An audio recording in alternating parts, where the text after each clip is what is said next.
Imagine living with two silent thieves who slip into your heart unnoticed, stealing your peace, draining your joy, and leaving you restless. These thieves are sadness and worry. They appear when life feels uncertain, when the past weighs heavy, or when the future seems frightening. Yet Buddhism teaches us that they are not permanent residents of your mind, only temporary visitors. As the Buddha said, "Do not dwell in the past, do not dream of the future. Concentrate the mind on the present moment." When you cling to sadness or feed your worry, you hand them control over your life. But when you meet them with awareness, compassion and wisdom, you see that they are nothing more than passing clouds across the wide sky. Today, we will uncover 7 powerful lessons to free yourself from their grip and protect the treasure of your inner happiness. 1. See sadness and worry as passing clouds. The Buddha reminded us of one of the most important truths of life. Everything changes. No matter how strong or overwhelming something feels in this moment, it will not last forever. Nothing is permanent. Not joy, not pain, not even the deepest sorrow that seems unbearable.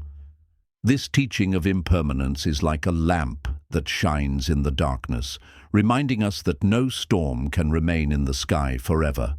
When sadness fills your heart, it may feel as if the weight will crush you, and your mind whispers that this state will never end.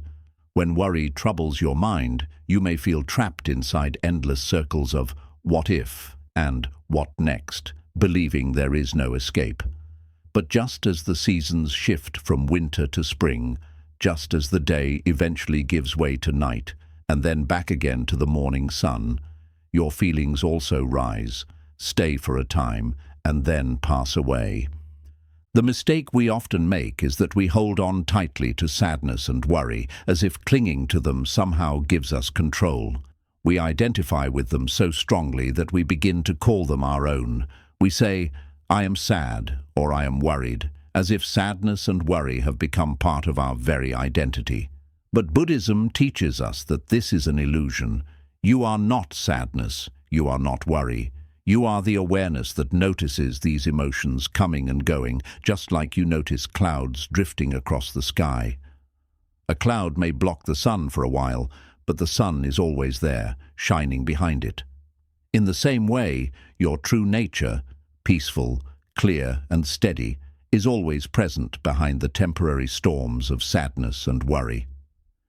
Think of how clouds behave. Some are light and pass quickly, others are heavy and seem to linger, pouring rain before they move on.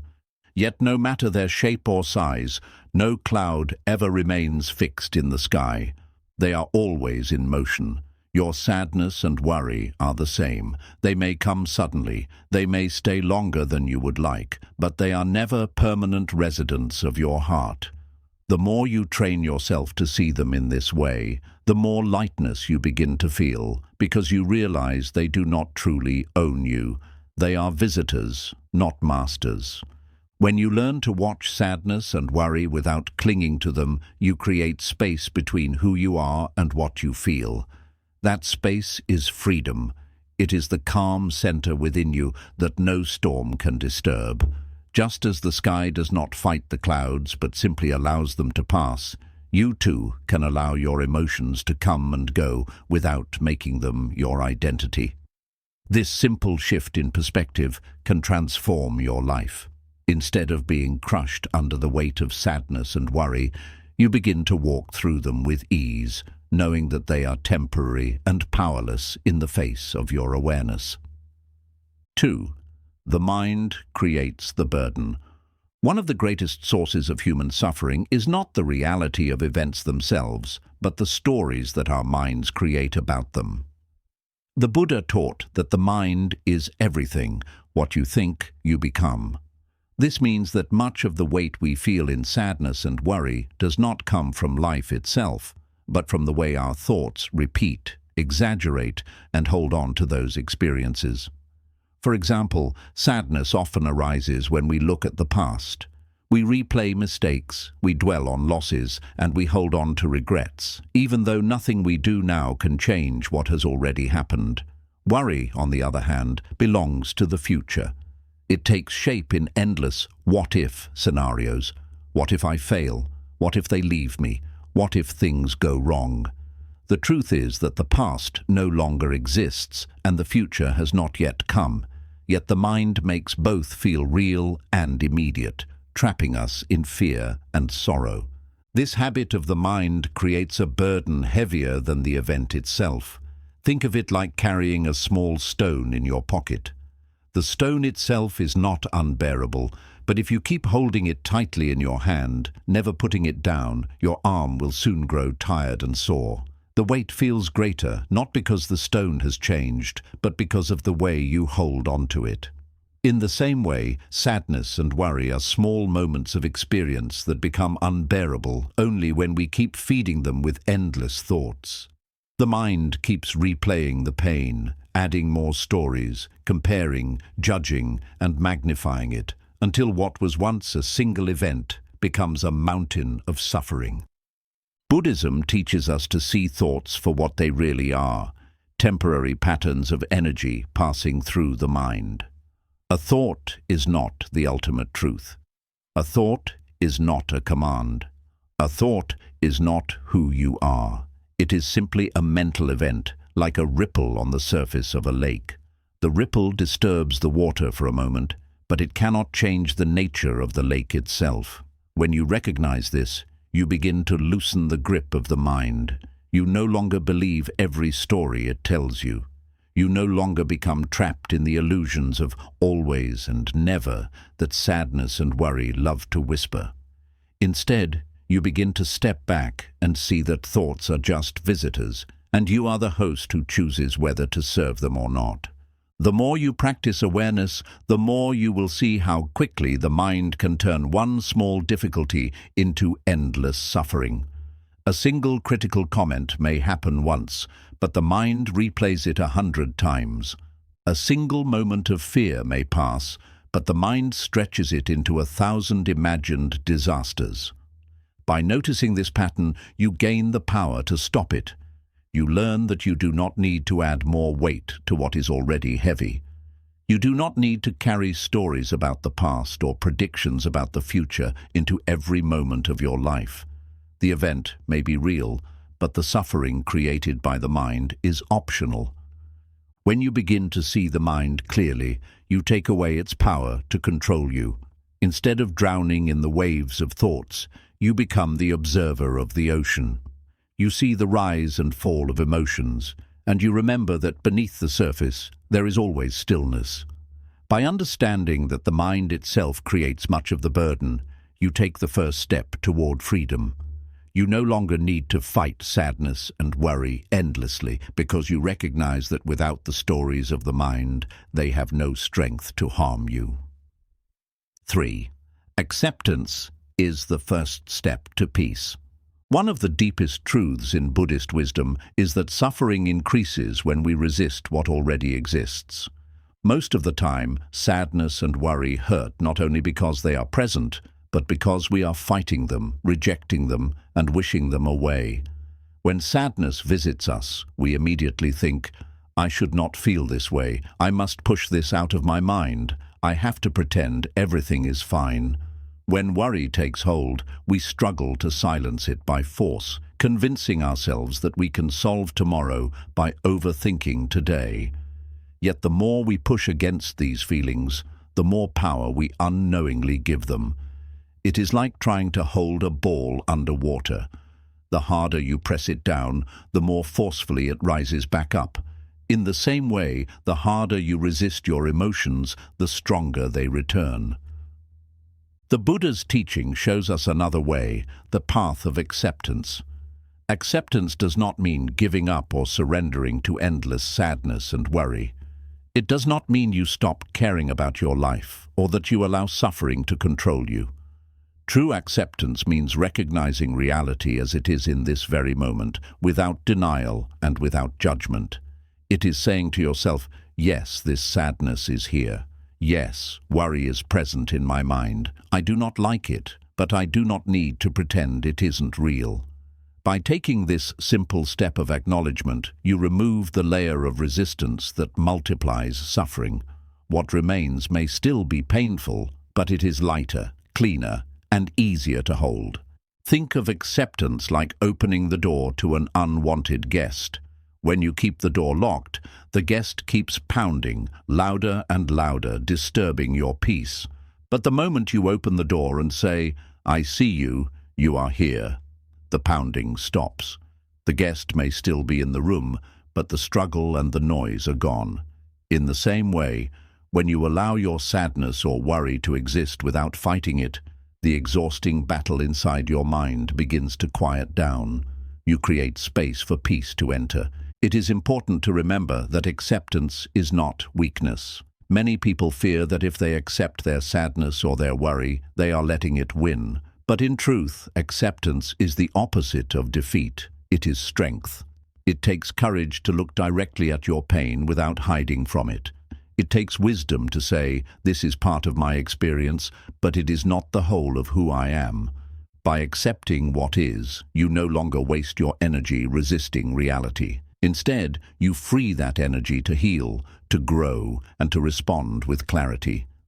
In Buddhist practice, acceptance is often the first step toward transformation. When you stop resisting, you can finally see the true nature of your feelings. You begin to notice that sadness is simply a wave of energy moving through your body, that worry is nothing more than thoughts passing through your mind. They are not permanent, they are not your identity, and they are not stronger than your awareness. Acceptance allows you to stand still and observe them, instead of being dragged away by them. And once you can observe them clearly, you can begin to let them go. Imagine holding a rope in a tug-of-war with sadness and worry. The harder you pull, the harder they pull back, and the struggle never ends.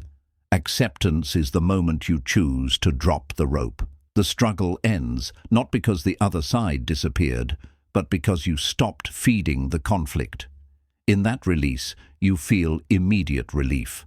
That is the beginning of peace, the moment you stop resisting what is already here and begin to live with openness and clarity.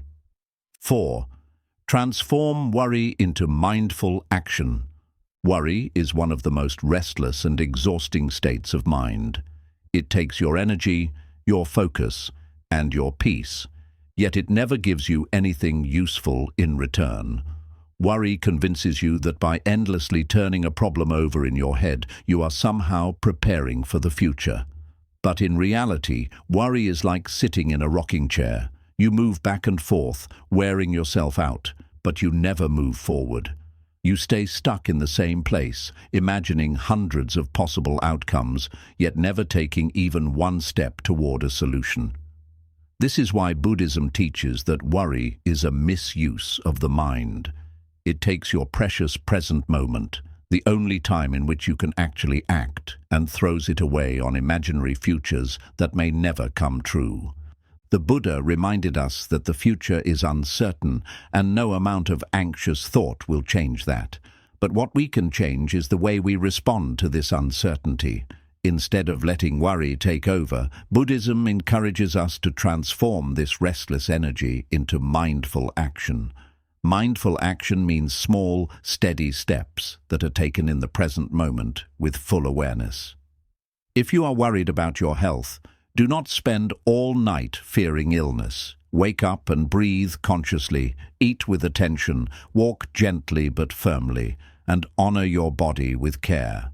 If you are worried about failure, do not paralyze yourself with thoughts of what might go wrong. Take a single step toward your goal, even if it is small, because that action shifts your energy from imagination to reality. When you practice mindful action, you take the same energy that would have been wasted on endless worry and channel it into something useful and grounding. For example, imagine a student who worries constantly about failing an exam.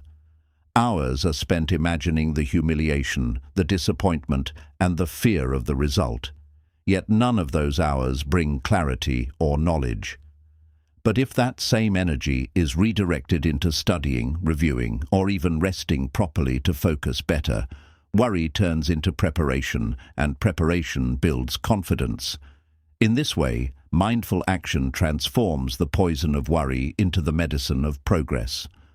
Mindful action is not about rushing or forcing yourself into extreme effort. It is about slowing down and being fully present with whatever you are doing. If you are walking, you feel each step firmly on the ground. If you are writing, you are aware of the movement of your hand and the words flowing onto the page. If you are breathing, you notice the rise and fall of your chest. When you act mindfully, worry loses its grip because the mind cannot cling to imagined fears when it is absorbed in the reality of now. The mind becomes anchored, and you discover that peace is not in solving every possible outcome of the future, but in fully living the action of this moment. In Buddhist practice, this transformation of worry into mindful action is like turning fire into light. Worry is a restless fire that burns your energy, but action guided by awareness becomes a flame that illuminates your path.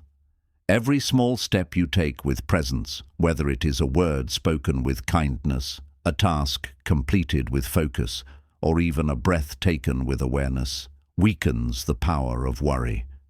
It reminds you that you are not helpless, you are not trapped in fear, and you are never without choice. Over time, you begin to see that worry does not actually protect you from suffering, it only makes you suffer twice. Once in your imagination, and once again if the event ever comes to pass. But mindful action protects you by making you stronger, calmer, and better prepared to face whatever arises. It gives you confidence because instead of being consumed by what if, you are grounded in what now, and what now is the only place where peace and progress can truly exist. When you begin to live this way, worry no longer feels like an unstoppable force. It becomes fuel for growth, reminding you to act instead of freeze. The more you practice, the more you discover that your freedom does not come from eliminating every challenge in life. It comes from facing challenges with a steady mind and a willingness to move forward, step by mindful step. Fifth, sadness can open the door to compassion. When most people think of sadness, they see it only as something negative, something to escape, to hide, or to bury under distractions. In our everyday lives, sadness is often treated as a weakness. People will say, "Don't cry, don't show your pain, stay strong." Yet Buddhism teaches us to see sadness in a different light. Sadness is not always an enemy to fight against. It can also be a doorway to deeper understanding, a teacher that softens the heart and awakens compassion. Think about the moments in your life when sadness touched you the most, perhaps the loss of someone you loved, the pain of disappointment, or the loneliness that comes when you feel unseen or unheard. In those moments, your heart felt heavy, but it also became more open. You understood suffering in a way that words could never fully explain, and from that understanding, you may have found yourself feeling more tender toward others, more gentle and more willing to show kindness. This is the hidden gift of sadness. It strips away the layers of pride, ego, and indifference, leaving you vulnerable but also more connected to the truth that all beings suffer. The Buddha taught that suffering is not meaningless. It is the first of the Four Noble Truths, an acknowledgement that life includes pain, loss, and imperfection. But he also showed that through suffering, we can develop compassion. When you experience sadness, you learn not just about yourself, but about the human condition. You see that every person you meet, no matter how strong they appear, carries silent struggles of their own. This realization transforms sadness from something heavy into something that can guide you toward empathy. You no longer see others through the cold lens of judgment, but through the warm lens of shared humanity. Imagine a person who has never known sadness at all. How would they understand the tears of another? How would they comfort someone in pain? Without sadness, there would be no bridge to compassion. In this way, sadness is not stealing from you. It is giving you the ability to connect, to love, and to care more deeply. A mother who has cried through sleepless nights with her child grows in patience and tenderness. A man who has faced the loss of his family begins to feel compassion for every orphan he sees. A woman who has endured loneliness learns to reach out with greater gentleness to others who feel the same. These are not signs of weakness, but of strength, the strength that comes from turning personal sorrow into universal love. The Buddha once said, "Our sorrows and wounds are healed only when we touch them with compassion." This means that instead of running from sadness, you must learn to sit with it gently, to place a hand on your heart and say, "This is pain, but it is also part of being alive. I will not judge myself for feeling it." This simple act of self-compassion is powerful. When you stop blaming yourself for being sad, when you stop thinking, "I should be stronger than this," you begin to treat yourself with the same kindness you would offer to a dear friend. That is the beginning of healing, and it is also the beginning of compassion for the whole world. Buddhist practice often teaches loving-kindness meditation, where you silently repeat phrases of goodwill. "May I be happy, may I be peaceful, may I be free from suffering." At first, these words may feel mechanical, especially when your heart is weighed down with sadness. But slowly, as you practice, you feel the warmth of these wishes soften your sorrow. Then you extend them to others. May all beings be happy. May all beings be peaceful. May all beings be free from suffering. When you do this, your sadness is no longer locked inside you. It becomes fuel for love that reaches beyond you, reminding you that your pain connects you to every other living being who also longs for peace. It is important to understand that sadness itself is not the final goal. You are not meant to remain stuck in sorrow. The purpose is to allow sadness to do its work, to open the heart, to teach compassion, and then to let it go when its lesson is learned. In this way, sadness is like a teacher who visits for a time and then departs. If you cling to it, you suffer unnecessarily. But if you learn from it, you carry forward the gift of compassion long after the sadness has gone. Over time, you begin to see that sadness is not just a thief of happiness. It can also be a guide. It reminds you that joy should be cherished while it lasts, because life is always changing. It teaches you humility, because even the strongest person cannot avoid pain. And most importantly, it leads you to compassion, because it allows you to see yourself in the struggles of others. When you understand this, sadness loses its power to control you. Instead of fearing it, you welcome it when it arrives, knowing that it carries a hidden gift. And when it leaves, you remain wiser, gentler, and more compassionate than before. 6. Train the mind with meditation. If sadness and worry are the two thieves that quietly steal away your peace, then the untrained mind is the open door that lets them walk right in. Left unchecked, the mind will wander endlessly, dragging you into the past with regret and into the future with fear. It will replay old mistakes as if they are happening all over again, and it will invent disasters that may never occur, making you live them before they even arrive. A restless mind is like a house with no walls. Every storm of emotion can sweep through it. Every thief of peace can enter it, and every worry can settle in as if it belongs there. Buddhism teaches us that unless you train the mind, it will always serve sadness and worry. It will not be your friend, but your master, leading you into suffering again and again. This is why meditation is not just a practice, but a lifeline. Meditation is the art of training the mind, of creating the strength and clarity needed to face life's storms without being carried away by them. When you sit down in meditation, you are not running away from sadness and worry. You are meeting them directly, but in a new way. Instead of being consumed by them, you observe them. Instead of clinging to them, you let them come and go. In this way, meditation is like building a shelter inside yourself, a quiet space where no storm can disturb you, a sanctuary where sadness and worry lose their power. At first, meditation may seem simple. You sit down, you close your eyes, and you follow your breath. Yet anyone who has tried it knows how quickly the mind resists. Thoughts come rushing in, memories appear, worries about the future invade, and before you know it, you are far away from the stillness you hope to find. This is because the mind is not used to being watched. It is used to being in control. When you first begin to meditate, you may feel frustrated, thinking you are failing because your thoughts are noisy and restless. But this is not failure, it is training. Each time you notice your mind wandering and bring it back to the breath, you are building strength. You are showing yourself that you are not your thoughts. You are the awareness that can return again and again to the present moment. This is the great shift that meditation brings. It reveals that your thoughts are not your identity. Sadness is not you. Worry is not you.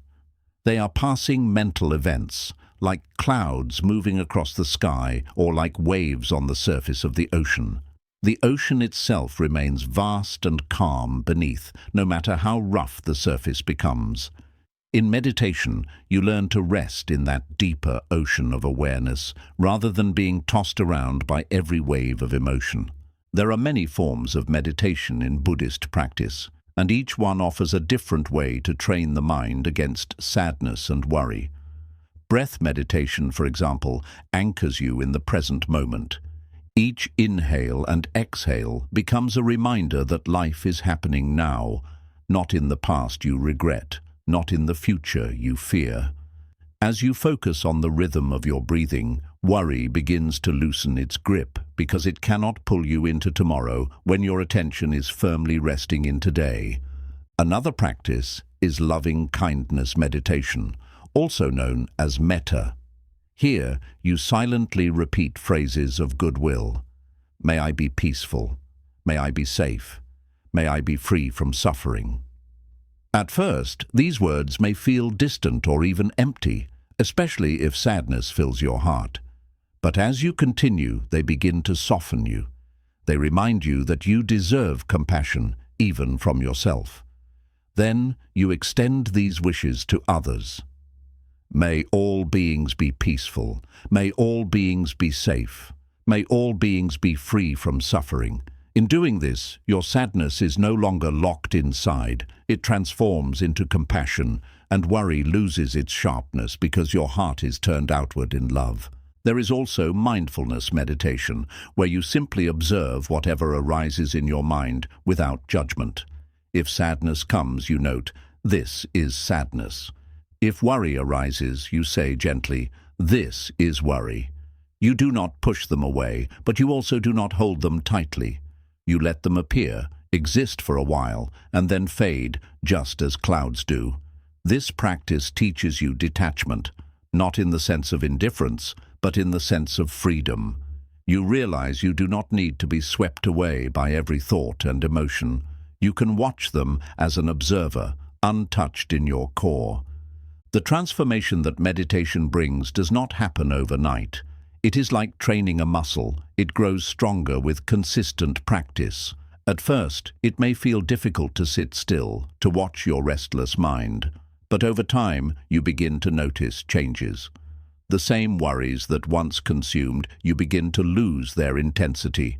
The same sadness that once felt unbearable becomes something you can sit with peacefully. Meditation does not remove sadness and worry from your life, but it changes your relationship with them. Instead of being their prisoner, you become their witness, and in that witnessing, you find freedom. Consider the example of a candle in a dark room. When the flame is small and unprotected, the slightest breeze can blow it out. But when the flame is strong and steady, no draught can disturb it.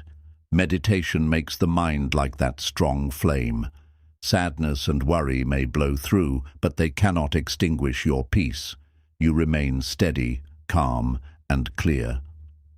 Many people believe meditation is only for monks sitting in silence in a temple, but the truth is that it is for everyone.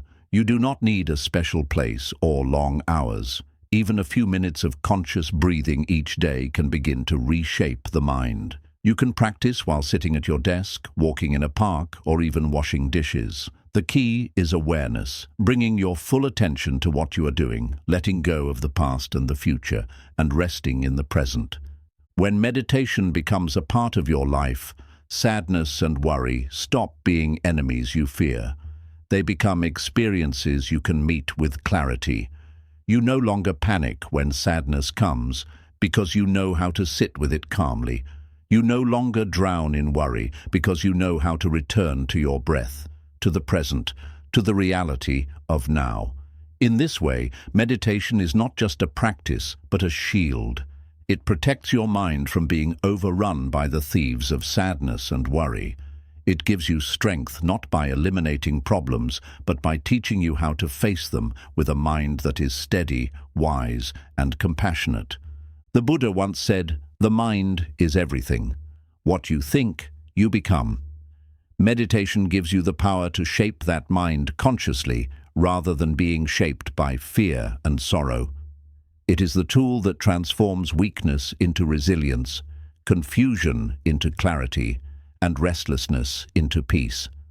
By training your mind through meditation, you do not remove sadness and worry from the human experience, but you remove their control over your life. You become the master of your mind, and when you master your mind, you master your destiny. 7. Happiness is already within you. We spend much of our lives chasing happiness as if it is some distant treasure hidden in places we have not yet reached. We tell ourselves, "I will be happy when I have more money. I will be happy when people love me. I will be happy when I succeed, when I travel, when I escape my pain." And so we run endlessly, chasing after things outside ourselves, believing that once we catch them, the emptiness inside will finally disappear. But Buddhism teaches a truth that is both simple and profound. The happiness you're looking for is not out there, it is already within you. Sadness and worry blind you to this truth. But when you learn to see clearly, you discover that joy has always been your natural state, waiting quietly beneath the surface of your restless mind. The Buddha once said, "Peace comes from within. Do not seek it without." This teaching is not meant to deny the beauty of the world or the value of relationships and achievements. It simply reminds us that no matter how much we gain, if our mind is unsettled, nothing will satisfy us. A person may live in a palace, surrounded by wealth and comfort, yet still be miserable if their mind is filled with sadness and worry. Another may live simply, owning little, yet radiate joy because they have found peace within. The difference is not in what they possess, but in how they relate to their own mind. Happiness that depends on external things is always fragile. The moment you achieve what you desire, you begin to fear losing it. You get the job, but now you worry about failing. You find love, but now you fear abandonment. You buy something new, but soon it becomes ordinary and you long for something else. This cycle never ends. It is like drinking salt water. The more you consume, the thirstier you become. Sadness and worry grow stronger in this cycle because you are always afraid of what you may lose or anxious about what you have not yet gained. True happiness, the kind that is unshakable, does not come from chasing or clinging. It comes from realizing that the source of joy has been inside you all along. Think of the sky on a cloudy day. You may look up and see only grey, thinking the sun has disappeared. But in reality, the sun has never stopped shining. It is simply hidden behind the clouds. In the same way, your inner happiness never leaves you. It is your natural state, your clear sky. Sadness and worry are the clouds that sometimes cover it, making you believe it is gone. But with patience, awareness, and practice, the clouds always part, and the light of your true joy shines again. The problem is not that happiness is absent, but that the mind becomes too entangled with clouds to notice the light behind them. Meditation and mindfulness help reveal this truth. When you sit quietly and return to your breath, when you let go of chasing after the past or the future, you begin to notice a quiet peace that was there all along. It is not loud or dramatic. It does not depend on circumstances. It is the calm contentment of simply being alive in this moment.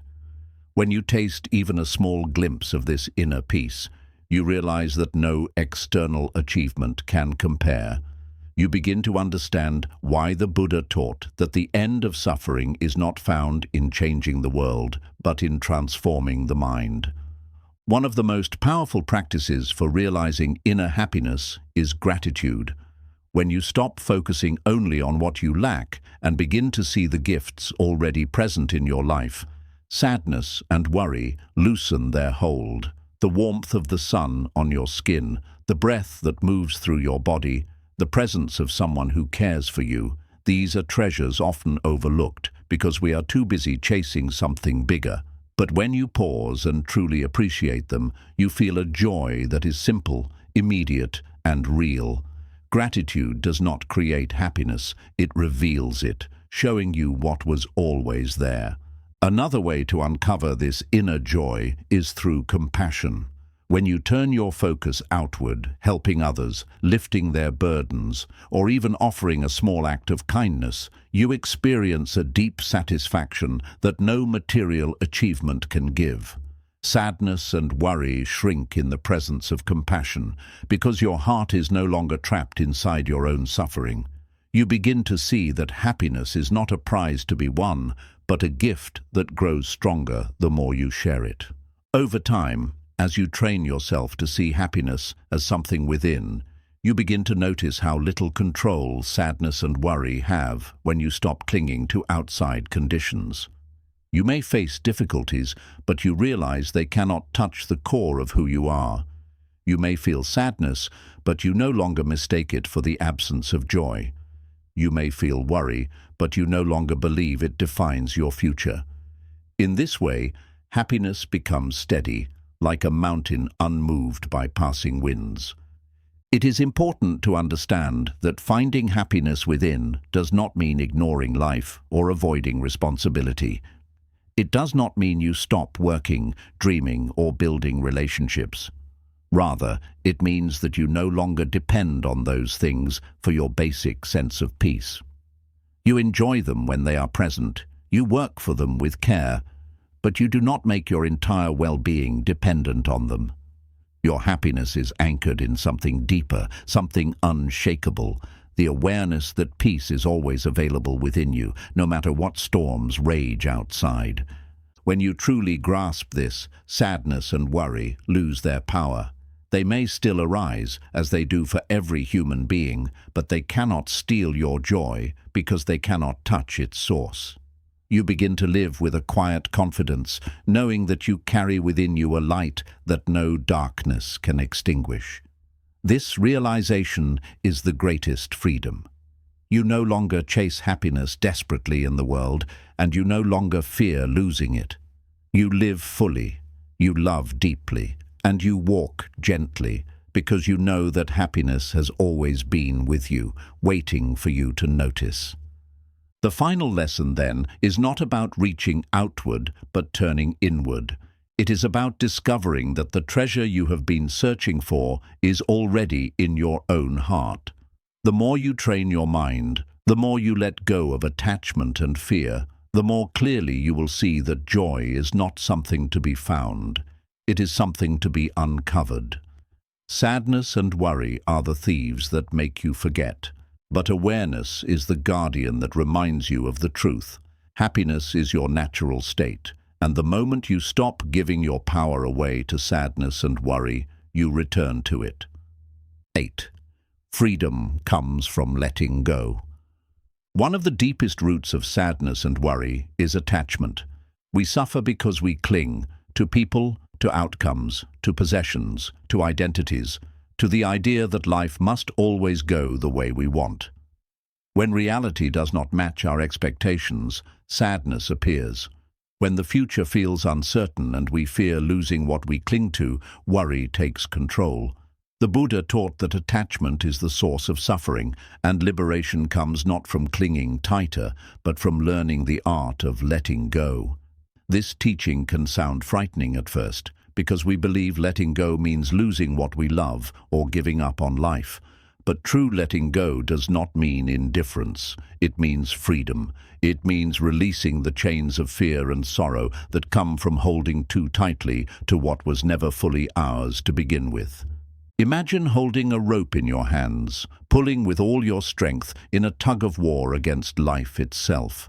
The tighter you grip, the more your hands burn, the more exhausted you become. Yet you keep pulling, convinced that you can bend reality to your will if only you hold on harder.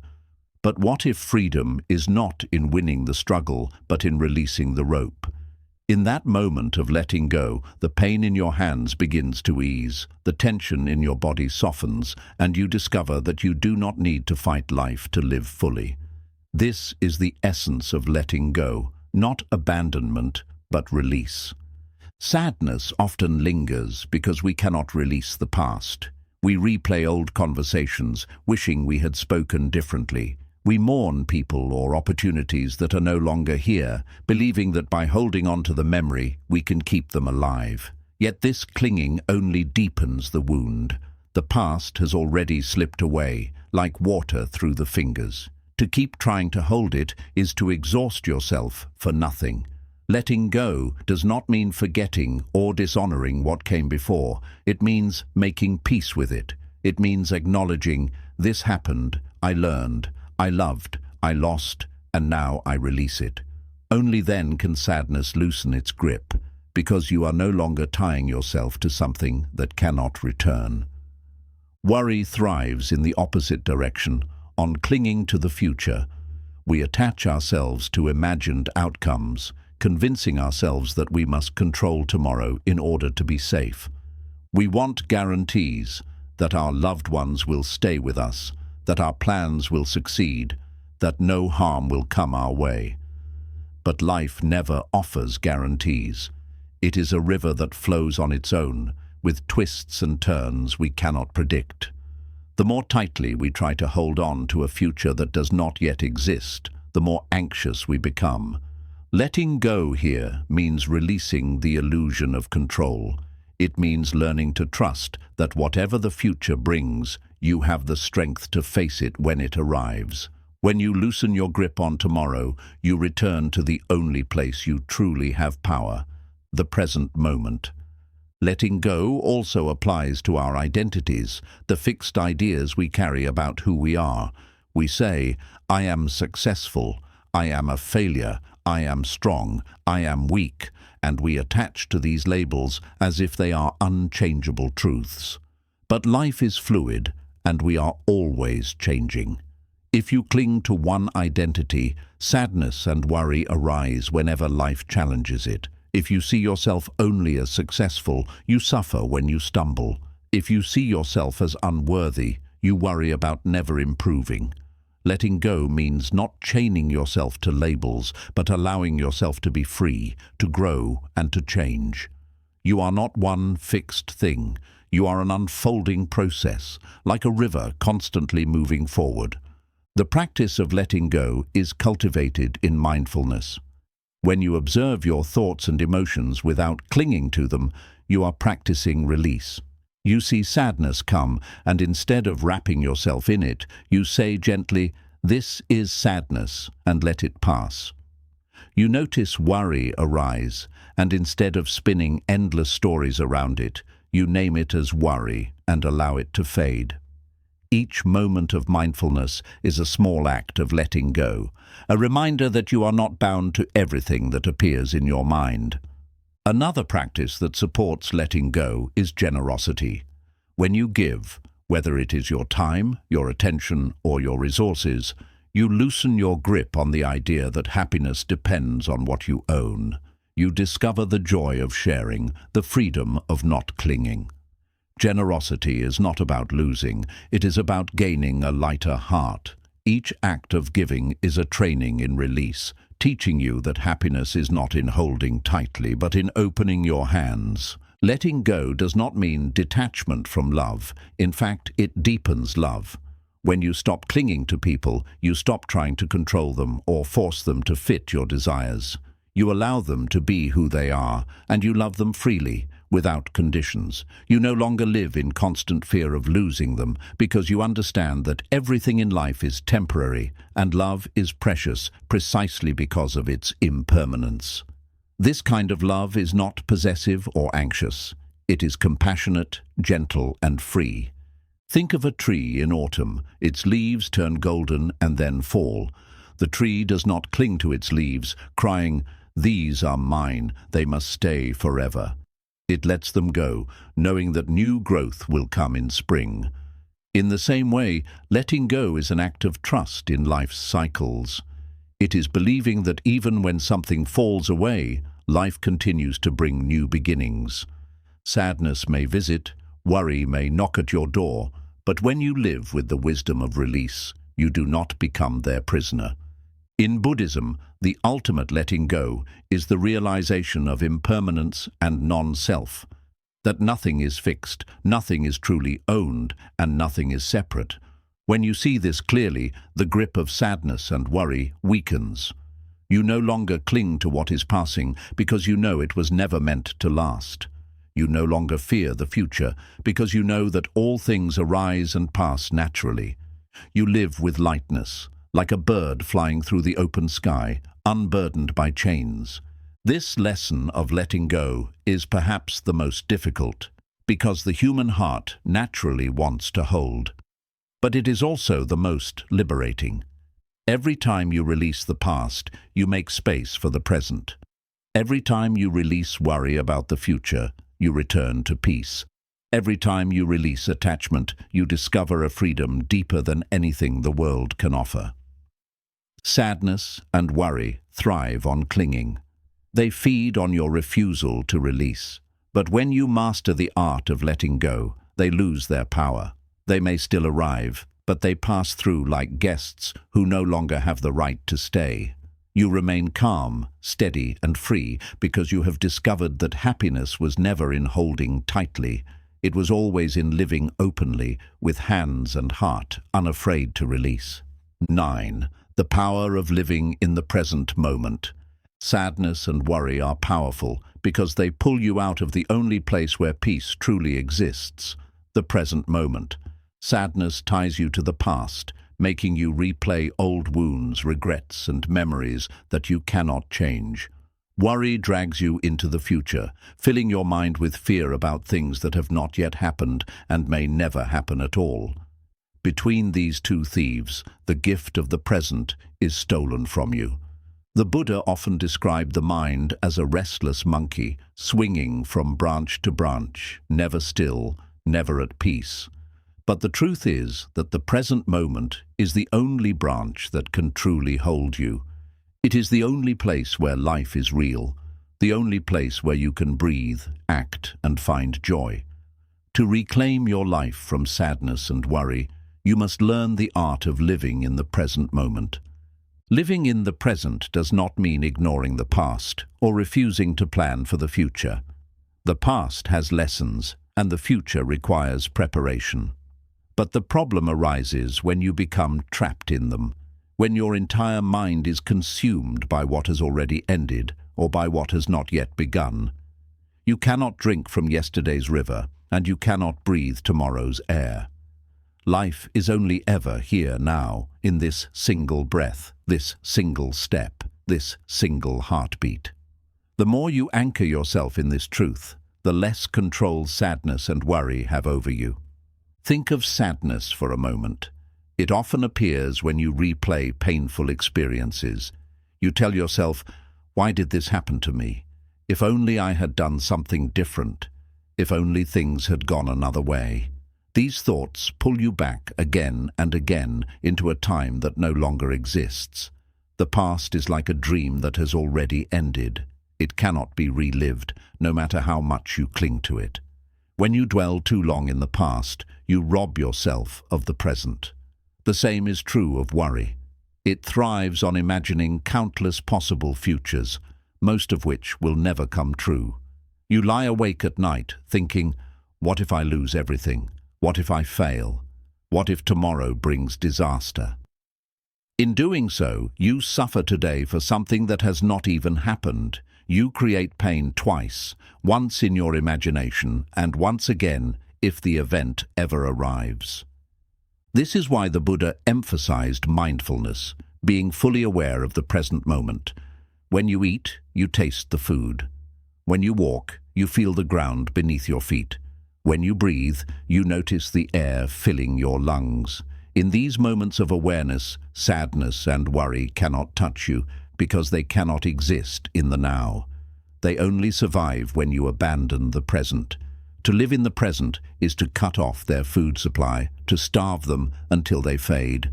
But training yourself to live in the present moment is not always easy. The mind is deeply conditioned to wander. It will try to pull you back into old stories or push you into imagined futures. You may find yourself in a conversation, yet thinking of something that happened last year. You may be walking in a beautiful park, yet your mind is lost in tomorrow's responsibilities. You may be with loved ones, yet absent because your mind is replaying old mistakes. Each time this happens, sadness and worry sneak back in, stealing from you the joy that is right in front of you. The practice of mindfulness is like gently guiding a child back home. Each time your mind wanders, you do not scold it or judge it. You simply notice and bring it back, to the breath, to the step, to the sound, to the taste, to the now. At first it may seem impossible. You may notice that your mind wanders 100 times in just a few minutes, but each time you bring it back, you are building strength. You are training your awareness to remain steady. Over time, the wandering lessens and the present moment begins to open itself to you with a depth you had never seen before. When you live fully in the present, something magical happens. Ordinary things become extraordinary. A simple sip of tea becomes a moment of peace. The sound of birds becomes music. The warmth of sunlight on your skin becomes a blessing. You realize that happiness is not waiting for you in the distant future. It is available now in these small, simple experiences. Sadness and worry lose their grip because your joy no longer depends on what has been lost or on what might happen. It is rooted in what is happening here and now, which is always alive, always real. Buddhism often uses the image of a lotus flower to describe enlightenment. The lotus grows in muddy water, yet it rises above the surface to bloom pure and beautiful. In the same way, your life may contain difficulties, regrets, and uncertainties. But when you root yourself in the present, you rise above the mud of sadness and worry. You bloom in the clarity of awareness, untouched by what lies beneath. This does not mean the mud disappears. It is still there, but it no longer defines you. The flower is not the mud, and you are not your sadness and worry. You are the awareness that can bloom beyond them. Living in the present moment also transforms relationships. When you are fully present with someone, you listen deeply, without distraction, without planning your response, without drifting away. This presence is a gift more valuable than anything you can give. It heals wounds, builds trust, and brings love to life. Worry often damages relationships because you are not truly there. You are in your head, thinking of what might go wrong. Sadness can also distance you, making you dwell on old pains instead of seeing the beauty of the person in front of you. But when you live in the present, you connect fully, and in that connection, both sadness and worry begin to dissolve. The present moment also teaches acceptance. Life unfolds here, not in your expectations of how it should unfold. When you are present, you see things as they are, not as your fears or regrets paint them. You may notice sadness rising, but you meet it gently without judgment. You may feel worry appearing, but you see it as just another thought, not a truth. In this way, the present moment becomes a mirror, showing you reality clearly. And when you see clearly, you can respond with wisdom instead of reacting with fear. Living in the present is not about perfection. You will still feel sadness. You will still experience worry. But the difference is that they will no longer control you. They will come, and you will notice them. But instead of being pulled away, you will anchor yourself again in the breath, in the step, in the now. And each time you do, you weaken their hold. You show yourself that peace is always available, not in some distant place, but here where you are, in this very moment. The Buddha compared the mind to a clear pond. When the water is still, you can see straight to the bottom. When it is stirred up, it becomes cloudy and you cannot see clearly. Sadness and worry are like hands stirring the water. They cloud your vision, making you believe that peace has disappeared. But when you return to the present moment, when you stop stirring, the water settles. Slowly, clarity returns, and you see that peace was always there, waiting. The power of living in the present moment is that it makes you unshakable. Life will continue to bring challenges. The past will still hold painful memories. The future will still hold uncertainty. But when you root yourself in the now, you are not carried away by them. You stand in the eye of the storm, calm and steady, while sadness and worry swirl around you without power.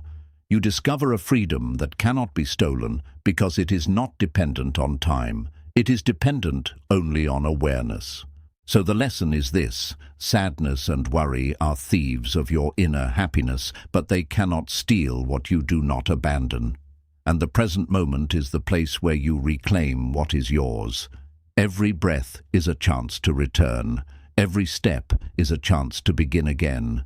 Every heartbeat is a reminder that life is here, now, and that peace is never farther away than your own awareness. When you live in the present, you do not just escape sadness and worry. You awaken to the truth that joy is always available, always within reach, always here. 10. The calm mind is stronger than any storm. When you look at the world around you, storms are a natural part of life. The winds rise, the rains pour, and for a while everything feels chaotic and overwhelming. But no storm, no matter how violent, lasts forever. Eventually the winds die down, the skies clear, and the world returns to calm. The same is true within us. Sadness and worry are like storms of the mind. They rise suddenly, filling our thoughts with heavy clouds, thundering with fear, and flooding us with sorrow. But just as no storm in nature can last forever, no storm of the mind can remain unless we feed it. The Buddha taught that the mind, when calm and steady, is stronger than any storm. Training your mind to be still, like the ocean beneath the waves, is the key to freedom from the control of sadness and worry. Most people live on the surface of the mind, where waves are constantly rising and falling. One moment brings excitement, the next brings disappointment.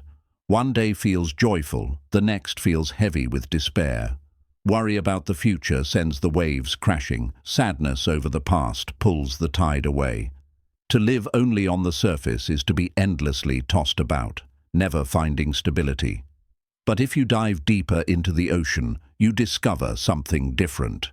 Beneath the waves, the water is calm, steady, and undisturbed. In meditation, this depth is within you. It is the place of awareness, the stillness of the mind, the space that watches but is not shaken. When you learn to rest here, sadness and worry may still create waves above, but they no longer drown you. The calm mind is not something you are born with. It is something you cultivate. Just as a strong body is built through exercise, a strong mind is built through practice. At first, you may feel that your mind is too restless, too wild, too broken to ever be calm. But the Buddha often compared the mind to a wild horse. If left untrained, it will run wherever it wants, dragging you behind it, exhausted and hurt. But if trained with patience and care, that same horse becomes powerful and reliable, carrying you wherever you need to go.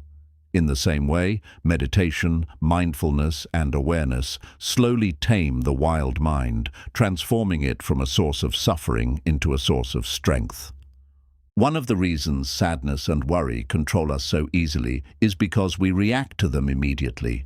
A thought appears, "What if I fail?" And before we even notice, our body tenses, our heart races, and our mind spins into panic. A memory surfaces. "I should not have done that." and instantly sadness pours over us like rain. The calm mind learns to pause. It does not rush to react. It sees the thought, recognizes it, and holds steady. This pause is powerful. It is the difference between drowning in emotions and riding their waves. The storm may still rage, but the calm mind stands like a mountain, unmoved, unshaken, unafraid. The strength of a calm mind can be seen in every part of life. Imagine facing criticism. An untrained mind reacts with anger or shame, spiraling into sadness or worry.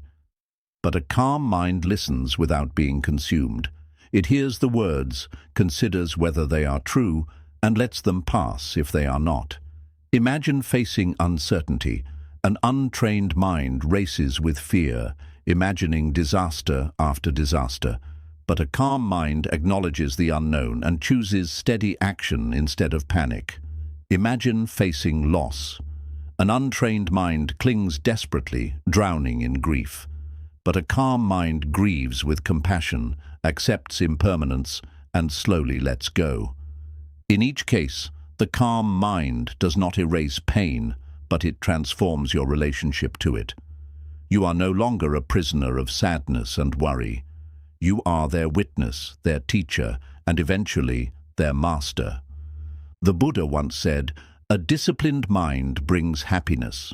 This discipline does not mean harsh control or suppression. It means training the mind to return again and again to stillness. Every time you bring your wandering thoughts back to the breath, every time you notice sadness without clinging, every time you face worry without feeding it, you are strengthening the calm mind. Slowly, it becomes your natural state.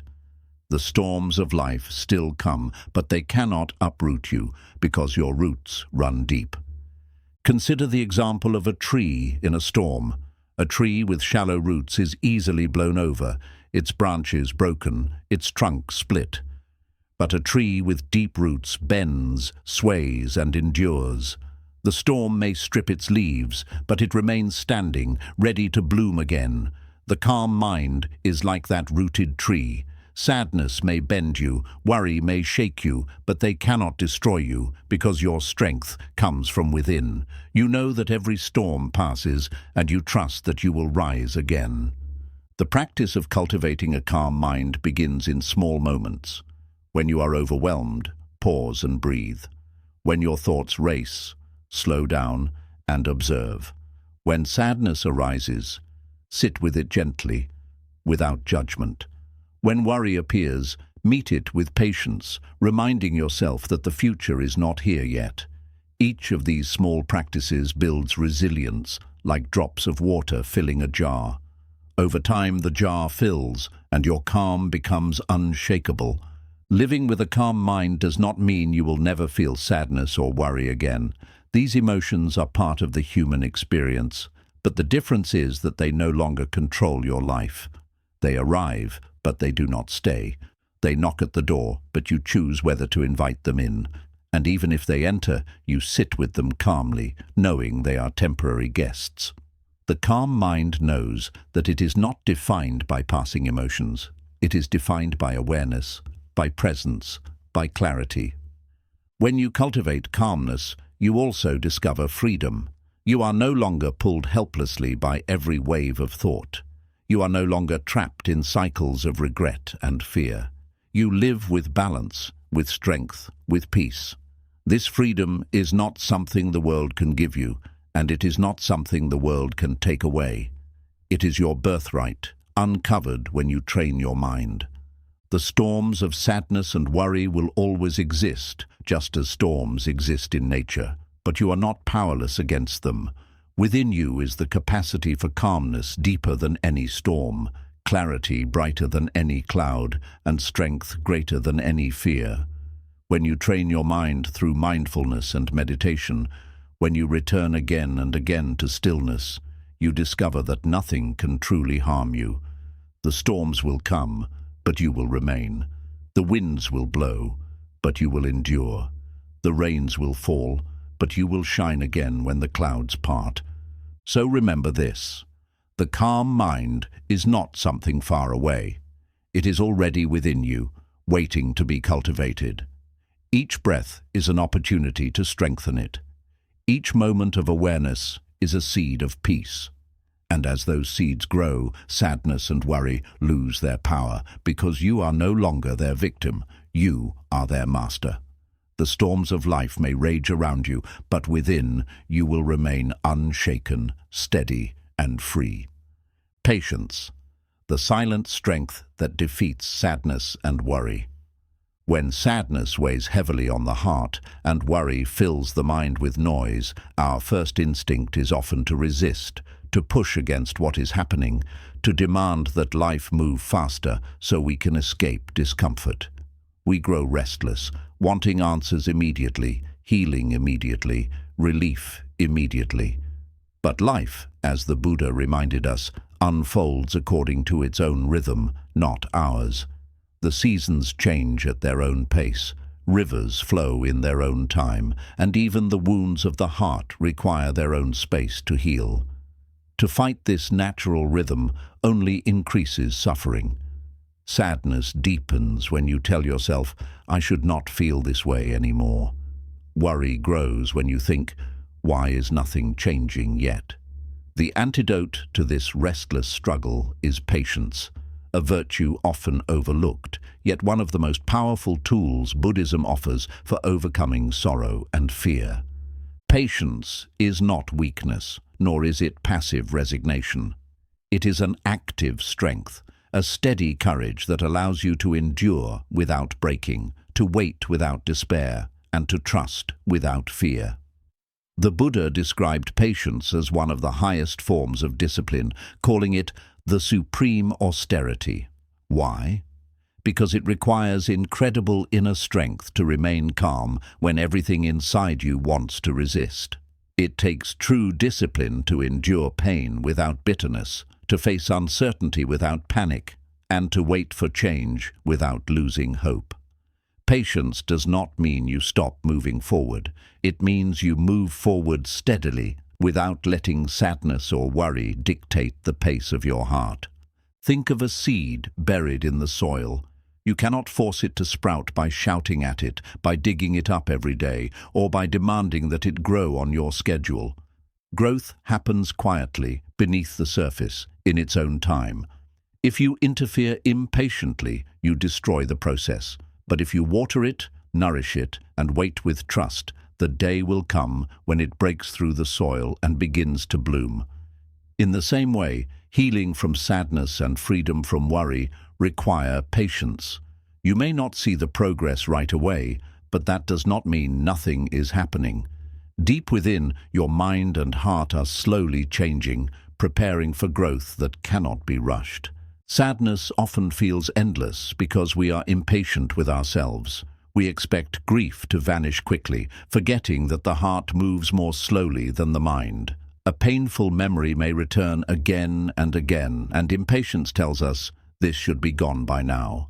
But patience whispers, "Give it time. Healing has its own rhythm." Worry also feeds on impatience. The future feels uncertain, and instead of waiting calmly for life to unfold, the mind races to control every outcome. Impatience says, "I must know now, I must fix this now." But patience says, "Be still. Act wisely when the time comes. Until then, rest." In Buddhist practice, patience is cultivated through mindfulness. When you sit in meditation, thoughts and feelings arise. Some may be uncomfortable: sadness, restlessness, anxiety. The impatient mind immediately wants to push them away, to escape. But meditation teaches you to sit with them patiently, breathing through the discomfort, observing without judgment. Each time you practice this, you are strengthening patience. You are training yourself to remain calm in the face of difficulty, to wait without fear, and to endure without despair. Slowly you realize that sadness and worry lose much of their power when you stop rushing to escape them. Patience also transforms relationships. Much of the conflict we experience with others comes from impatience, wanting them to change immediately, to understand us immediately, to act the way we want immediately. When they do not, we feel sadness, frustration, and worry. But when you cultivate patience, you begin to allow others the space to grow at their own pace. You no longer demand that they change overnight, because you understand that just as your journey takes time, so does theirs. This patience creates harmony. It softens anger, heals wounds, and allows love to flourish without pressure. There is a story often told in Buddhist traditions about a monk who was insulted by a villager. The villager shouted at him, mocked him, and tried to provoke him into anger. But the monk remained calm, smiling gently. Another person later asked the monk, "Why did you not respond with anger? Why did you not defend yourself?" The monk replied, "If someone offers you a gift and you do not accept it, the gift still belongs to them. In the same way, if someone offers me anger and I do not accept it, the anger remains theirs." This story illustrates the power of patience. By not reacting immediately, by not letting worry or sadness dictate his response, the monk showed strength greater than any harsh word. He allowed the storm to pass without becoming part of it. Patience is also a shield against despair. Many times in life we face difficulties that do not resolve quickly. Illness, financial struggles, heartbreak, loneliness. The impatient mind says, "This will never end. I cannot endure this." But patience reminds you that all things are impermanent. Just as joy does not last forever, neither does sorrow. Just as spring follows winter, so too does peace follow hardship. When you cultivate patience, you learn to wait without giving in to despair, because you know change will come. The pain you feel today is not permanent. The worry that keeps you awake tonight will not last forever. With patience, you endure until the storm passes, and you emerge stronger for having walked through it. Practicing patience also teaches humility. It reminds you that you are not in control of everything, that life has its own rhythm. We often believe that if we push hard enough, if we demand enough, we can force life to move at our pace. But impatience blinds us to the truth. There are forces greater than our will: the rising and setting of the sun, the growing of trees, the healing of wounds. All of these happen beyond our control. When you accept this, sadness and worry begin to fade because you no longer carry the impossible burden of controlling everything. You learn to flow with life instead of fighting it. One of the most beautiful things about patience is the peace it brings. Impatience creates tension in the body and restlessness in the mind. Patience relaxes both. When you trust that life will unfold in its own time, you stop struggling against every moment. You begin to live more peacefully, more fully. You enjoy the small joys of the present, even while waiting for bigger changes to come. Sadness no longer feels unbearable, because you know healing is on the way. Worry no longer consumes you, because you trust that the future will arrive when it is meant to, and you will meet it with strength. The Buddha once said, "Endurance is one of the most difficult disciplines, but it is to the one who endures that the final victory comes." This endurance is patience. It is the ability to keep going, even when the road feels long, even when sadness feels heavy, even when worry feels endless. Victory here does not mean defeating life, but mastering yourself. It means discovering that sadness and worry can no longer control you, because you have learned to outlast them. You know they will pass, and so you remain steady, like a mountain weathering the storm. Patience, then, is not just about waiting. It is about how you wait. Do you wait with fear, with restlessness, with despair? Or do you wait with calm, with trust, with peace? The choice determines whether sadness and worry consume you, or whether they pass by like clouds across the sky. With patience, you are no longer chained to time, no longer desperate for immediate results. You live with the strength of someone who understands that life has its own rhythm and that peace comes not from rushing, but from resting in trust. When you cultivate patience deeply, sadness and worry begin to transform. Sadness teaches you compassion for yourself and for others who suffer. Worry teaches you humility, reminding you of what is not in your control. And patience holds both, softening their edges, giving you space to breathe, to endure, and to grow. In this way, patience does not erase sadness and worry. It transforms them into teachers, guiding you toward wisdom. So remember this: the next time sadness feels endless, the next time worry feels overwhelming, pause and breathe. Tell yourself, this is not forever. This is only a season. With patience, I will endure. And as you wait, trust that the storm will pass, the clouds will part, and the sun will shine again. Patience is not a chain holding you back. It is the silent strength that carries you through until you discover the peace that was always within you. Inner freedom, discovering the space beyond sadness and worry. Every human being longs for freedom. We may not always call it that, but everything we do, seeking love, chasing success, protecting our families, even pursuing pleasure, is ultimately a search for freedom. Freedom from pain, freedom from fear, freedom from the heaviness of life. Yet most of the time, we misunderstand what true freedom means.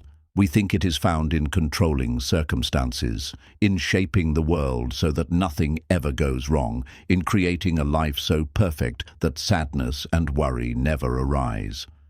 But Buddhism teaches us a very different truth. External freedom is limited and fragile, but inner freedom, the freedom of the mind and heart, cannot be taken from you. This inner freedom is not the absence of sadness and worry, but the discovery of a space within you that is greater than both. To understand inner freedom, imagine a bird living in a cage. The cage may be made of gold, decorated with jewels, filled with food and water, but the bird is not free. Its wings cannot stretch, its spirit cannot soar. Now imagine the cage disappears. The bird does not control the winds or the storms outside, but it no longer fears them because it knows it can fly. In the same way, many of us live inside cages built from sadness and worry.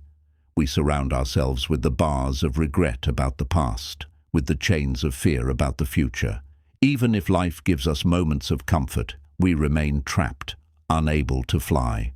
Inner freedom comes when we realize that the cage was never locked. The bars were created by our own attachment to thoughts, and the door has always been open. When you see this, you spread your wings, and sadness and worry can no longer confine you.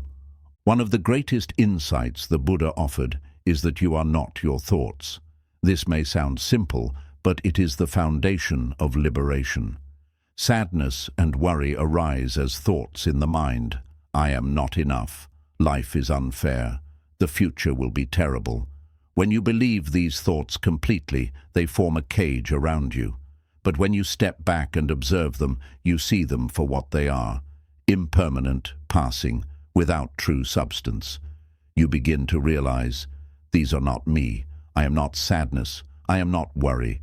I am the awareness that sees them come and go. That awareness, that space of observation, is inner freedom. It cannot be touched by the storms of the mind. Think of the sky. Clouds of every shape and size move across it. White, fluffy clouds, heavy storm clouds, golden evening clouds. Yet no matter how many clouds appear, the sky itself remains untouched. It is vast, open, limitless. Your true nature is like the sky. Sadness and worry are the clouds. They may cover you for a time, even darken the day, but they cannot stain the sky. They cannot take away its vastness. The sky simply allows them to pass. When you identify with the clouds, you suffer. But when you remember you are the sky, you discover freedom. This inner freedom grows stronger when you learn to let go of attachment. Most of our sadness comes from clinging to what has already passed. loved ones we have lost, opportunities that slipped away, mistakes we cannot undo. Most of our worry comes from clinging to what we think we must have in the future: security, success, certainty. But attachment is like holding on tightly to a rope. The tighter you grip, the more it burns your hands. Freedom comes when you gently release.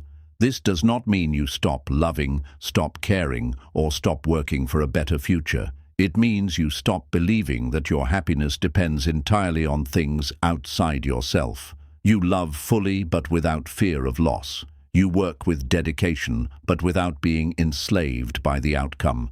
You plan for the future but live with peace in the present. This balance is freedom.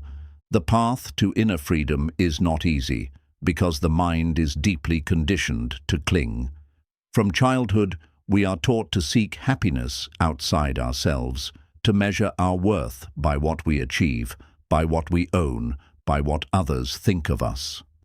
Sadness and worry thrive in this environment, because the more you depend on external conditions, the more fragile your peace becomes. The Buddha's teaching invites us to turn inward, to seek freedom not in controlling the world, but in mastering the mind. This shift is radical, but it is the only path to lasting happiness. Meditation is the training ground for this inner freedom. Each time you sit in silence and watch your thoughts without attaching to them, you are loosening the bars of the cage. You notice sadness rise, memories of loss, feelings of emptiness, and instead of drowning in them, you say, "This is sadness." You notice worry appear, fears about tomorrow, endless what-if scenarios, and instead of feeding them, you say, "This is worry," and then you let them pass.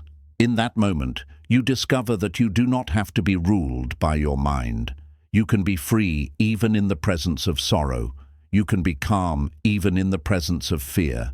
The more you practice, the wider the space becomes, until you realize that the cage never truly held you. Compassion also plays a central role in inner freedom. When sadness and worry are strong, we often turn against ourselves, blaming ourselves for feeling weak, criticizing ourselves for not being stronger. This self-judgment only deepens the suffering. Compassion, however, softens the heart. It reminds you that you are human, that it is natural to feel pain, that it is natural to be afraid. When you treat yourself with kindness, sadness loses its sharpness and worry loses its grip. You create a safe space inside yourself where emotions can rise and fall without destroying you.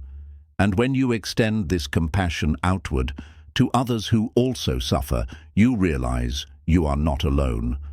This shared humanity is itself a form of freedom. Freedom from the illusion of isolation. Freedom from the belief that you carry your burdens alone. Inner freedom also comes from understanding impermanence. Everything in life changes: joy, sorrow, success, failure, birth, death. Nothing remains fixed. When you resist this truth, sadness and worry dominate you. You grieve because you want the past to stay the same. You fear because you want the future to be certain. But when you accept impermanence, you stop clinging to what cannot last. You learn to cherish joy while it is here, without fearing its end. You learn to endure sorrow while it is here, without believing it will last forever. This acceptance frees you from the constant struggle against reality. It allows you to flow with life, like a river that moves effortlessly around rocks and bends. One of the greatest signs of inner freedom is equanimity, the ability to remain balanced in the face of both pleasure and pain. Most of us are pulled endlessly by opposites. When something pleasant happens, we cling desperately to it, afraid of losing it. When something unpleasant happens, we resist fiercely, unable to accept it. This endless clinging and resisting is what sadness and worry feed on. Equanimity is the middle path. It is the ability to enjoy joy without being enslaved by it, to face pain without being crushed by it. It is not indifference, it is freedom. It allows you to live fully, to feel deeply, but without being tossed around by every change in fortune. Imagine a lake on a windy day. The surface ripples and waves appear, but deep below, the water is calm. This is equanimity. On the surface, you may still feel sadness, you may still experience worry, but in the depths, you remain steady. You know these emotions are temporary. You know they cannot shake the core of your being. This inner steadiness is what allows you to walk through life with grace. Others may crumble in the face of sorrow. Others may panic in the face of uncertainty. But you, grounded in inner freedom, remain calm, like the mountain that stands unmoved by the passing storm. This lesson of inner freedom is perhaps the most important, because it gathers together all the others. Seeing sadness and worry as passing clouds teaches you impermanence. Recognizing that the mind creates the burden teaches you awareness. Practicing acceptance opens the door to peace. Transforming worry into mindful action brings clarity. Letting sadness awaken compassion gives you strength. Training the mind with meditation builds steadiness. Discovering happiness within reminds you that joy is not far away. Patience teaches you endurance. Living in the present anchors you in reality. Cultivating calm makes you unshakable. And now, inner freedom ties them all together, showing you that these practices are not isolated steps, but parts of one great path, the path of liberation. When you discover inner freedom, sadness and worry may still visit, but they no longer own you. You no longer confuse them with your identity. You no longer see them as permanent.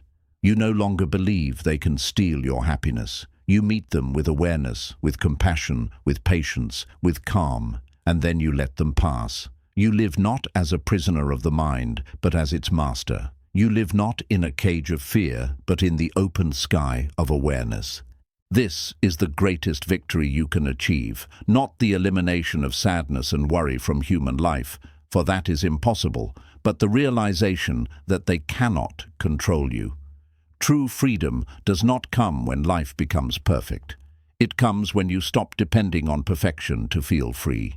It comes when you awaken to the truth that within you is a space that no sorrow can enter, no fear can touch. That space is awareness. That space is your true nature. That space is freedom. So remember this: you may not be able to silence sadness forever, and you may not be able to stop worry from appearing. But you can always step into the vastness of your own awareness, into the freedom that has been with you since the beginning. Sadness and worry are clouds. You are the sky. Sadness and worry are waves. You are the ocean. Sadness and worry are storms. You are the mountain. In this realization lies the deepest peace, the unshakable joy, the inner freedom that no force in this world can ever take from you. The middle path. Balance as the cure for sadness and worry. In the midst of life's chaos, we often swing from one extreme to another. When sadness overwhelms us, we either sink too deeply into it, drowning in despair, or we try to numb ourselves completely, pretending the sorrow does not exist. When worry grips us, we either obsess endlessly, turning every thought into catastrophe, or we suppress it, forcing ourselves into denial and false optimism. Both extremes create suffering. Buddhism teaches that freedom is not found in extremes, but in the balance between them. This teaching is known as the middle path, and it is one of the Buddha's most profound gifts to humanity. To walk the middle path is to discover balance, and in balance, sadness and worry lose their power. The Buddha himself experienced the danger of extremes. In his early life as a prince, he lived in indulgence, surrounded by luxury and comfort. Yet despite all pleasures, he felt emptiness. Later, as an ascetic, he practiced extreme self-denial, starving his body and enduring severe hardship. Yet in that suffering, he also found no peace. Only when he sat under the Bodhi tree, choosing neither indulgence nor denial, did he discover enlightenment. This realization became the foundation of his teaching. The middle path is the way to liberation. When applied to sadness and worry, the middle path means we do not run from them, but we also do not let them consume us.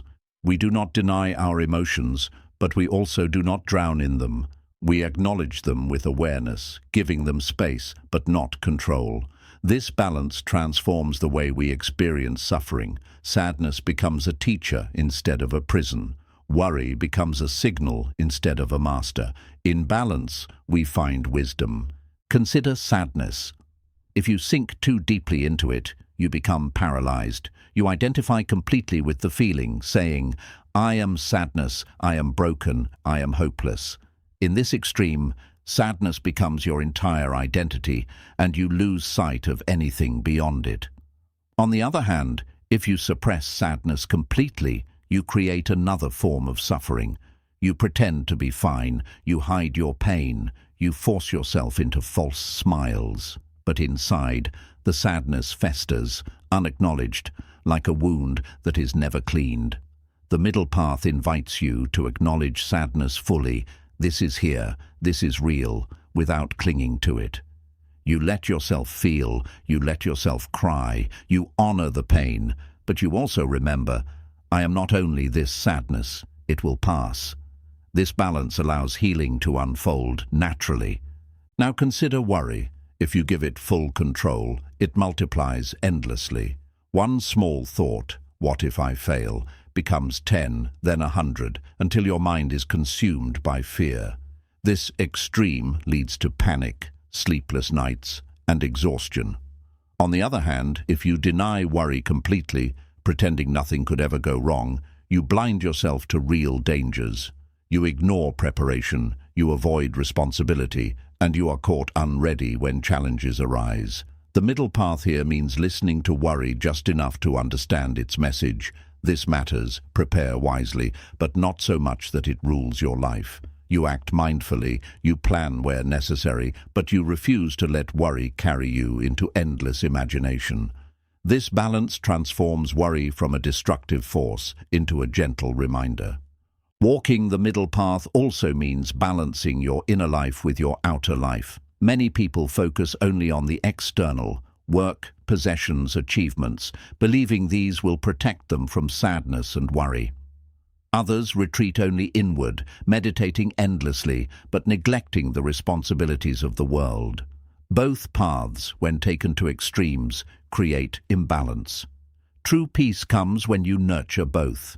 You care for your outer life with mindful action, while caring for your inner life with awareness and compassion. You engage with the world, but you are not enslaved by it. You withdraw to rest, but you do not abandon life. In this balance, sadness and worry cannot dominate, because you are not leaning too far in either direction. The middle path also teaches balance in our expectations. Sadness often grows when we expect life to give us constant joy. When difficulties arise, we resist, saying, "This should not be happening." Worry grows when we expect life to give us certainty. When the future is unclear, we panic, saying, "I must know now." Both are extremes, expecting too much stability from a world that is always changing. Balance means accepting that joy and sorrow, certainty and uncertainty, are both part of life. You do not cling to joy as if it will last forever, and you do not fear sorrow as if it will never end. You walk the middle way, meeting each moment with openness, neither demanding nor resisting. This balance also extends to how we treat ourselves. Sadness and worry often grow stronger when we are harsh with ourselves. We either criticize ourselves endlessly, "Why am I still sad? Why can't I stop worrying?" Or we swing to the opposite extreme, excusing ourselves from all responsibility, saying, "This is who I am, I cannot change." The middle path is self-compassionate accountability. You acknowledge your struggles with kindness, but you also take steps to grow. You say, "Yes, I am sad. Yes, I worry. That is human. But I also have the power to learn, to heal, to practice." This balance prevents you from falling into despair on one side or complacency on the other. The middle path can be compared to walking a tightrope. If you lean too far to one side, you fall. If you lean too far to the other, you also fall. Only by staying balanced can you continue forward. Life is the same.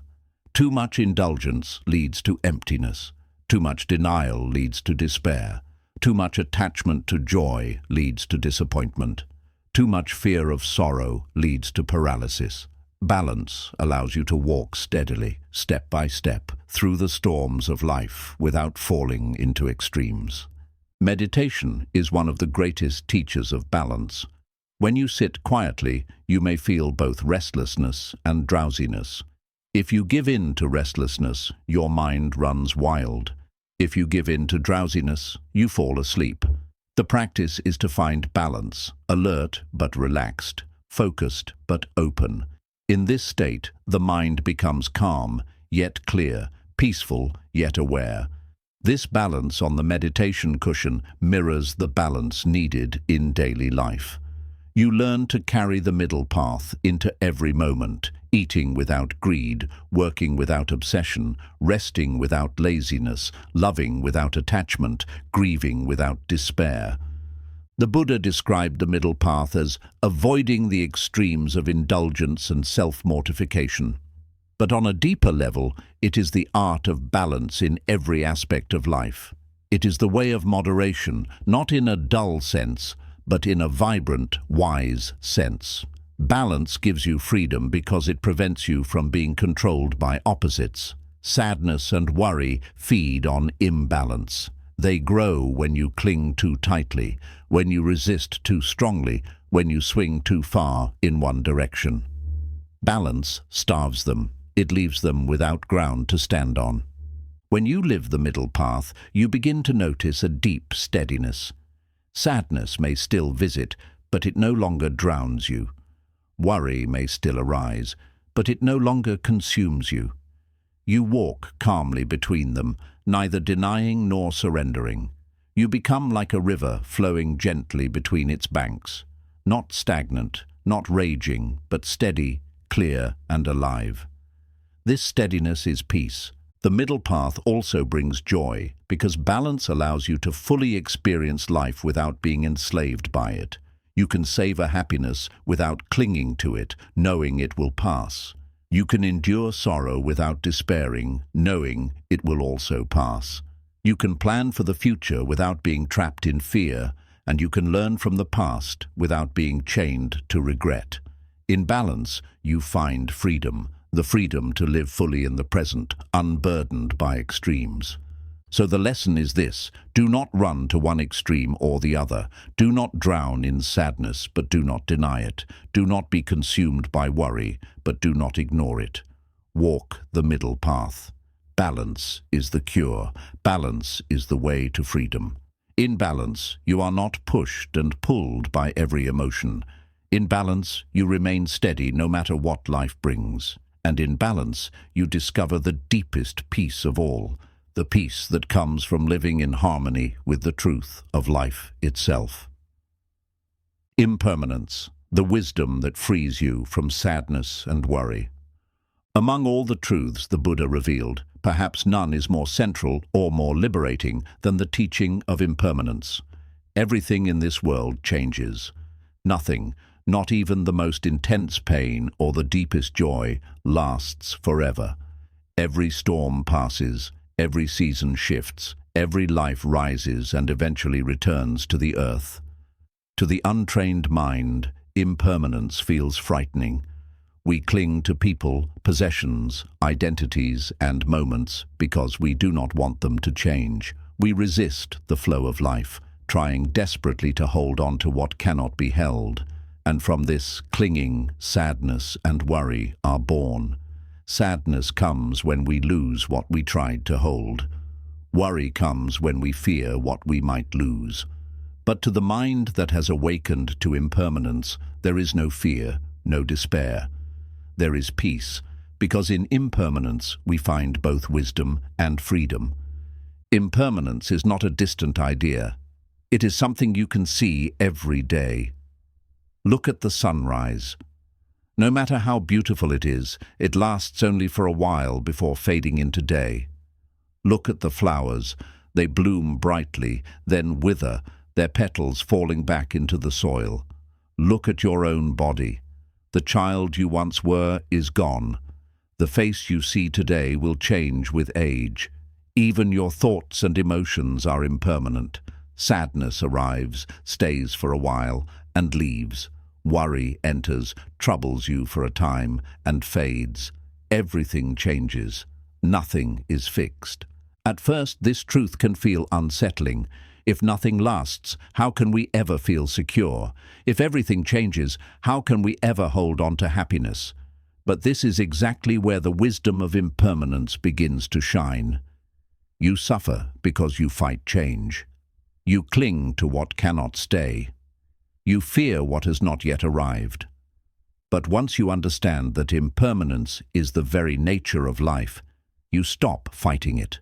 You begin to flow with it. And in flowing, you discover freedom. Think of the river. Its water is never the same from one moment to the next. You may step into it twice, but it has already changed. If you tried to scoop it up and keep it forever, it would slip through your fingers. The only way to enjoy the river is to experience it as it flows, moment by moment. Life is the same. Sadness hurts most when you try to resist it, when you believe it will never end. Worry consumes you most when you try to control the future, when you demand certainty in a world that is always flowing. But when you remember impermanence, you realize this sadness will pass, this worry will fade, and even joy, when it comes, is precious precisely because it too will not last. Impermanence gives meaning to life. Imagine if nothing ever changed, if joy lasted forever, but so did sorrow, so did worry, so did every mistake you ever made. Life would become unbearable. Change is what allows healing. Change is what allows growth. Change is what makes every moment valuable. You cherish the blossom because you know it will fall. You treasure your loved ones because you know time is limited. You live fully because you know this breath will never come again. In this way, impermanence is not your enemy, it is your greatest teacher. Sadness often lingers because we cannot let go of the past. We replay moments again and again, wishing they would return. But impermanence reminds us the past is gone. It cannot be relived. It cannot be changed. To keep clinging to it is like holding on to smoke. It slips away no matter how tightly you grasp it. The only way to heal is to accept that it has passed, to release it with love, and to return to the present moment. Worry thrives on the opposite, on fearing the future. But impermanence also teaches that the future does not exist yet. It will come in its own time, and it too will pass. To waste today fearing tomorrow is to forget the truth. The only moment that is real is now. When you deeply understand impermanence, sadness softens. You no longer drown in grief because you know loss is part of the cycle of life. You honor what has passed, but you do not cling. You grieve, but you also let go, knowing that change is natural. Worry also weakens. You no longer spend endless nights fearing the future because you know it cannot be controlled. You trust that when it arrives, it too will pass, just like every other moment. This wisdom brings peace, not because life stops changing, but because you stop fearing change. Meditation is one of the most powerful ways to experience impermanence directly. When you sit and watch your breath, you notice that each inhale rises and falls, each exhale appears and fades. No breath is permanent. Each one is new, each one is gone as soon as it arrives. When you watch your thoughts, you see the same. They appear, stay for a moment, and then disappear. Even the heaviest emotions do this. Sadness feels unbearable, yet when you sit with it, you notice it shifts. It rises, falls, changes shape, and eventually fades. Worry feels endless, yet when you observe it, you realize it comes in waves. It builds, peaks, and passes.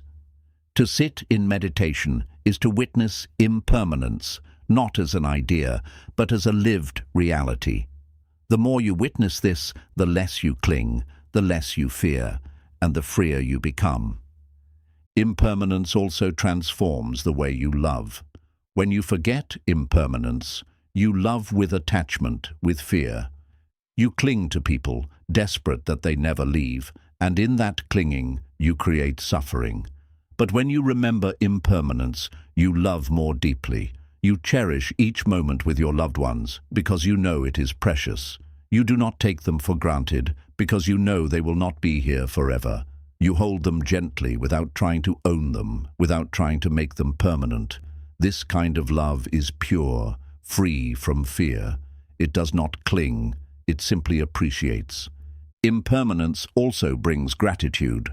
When you understand that nothing lasts, you begin to see every moment as a gift.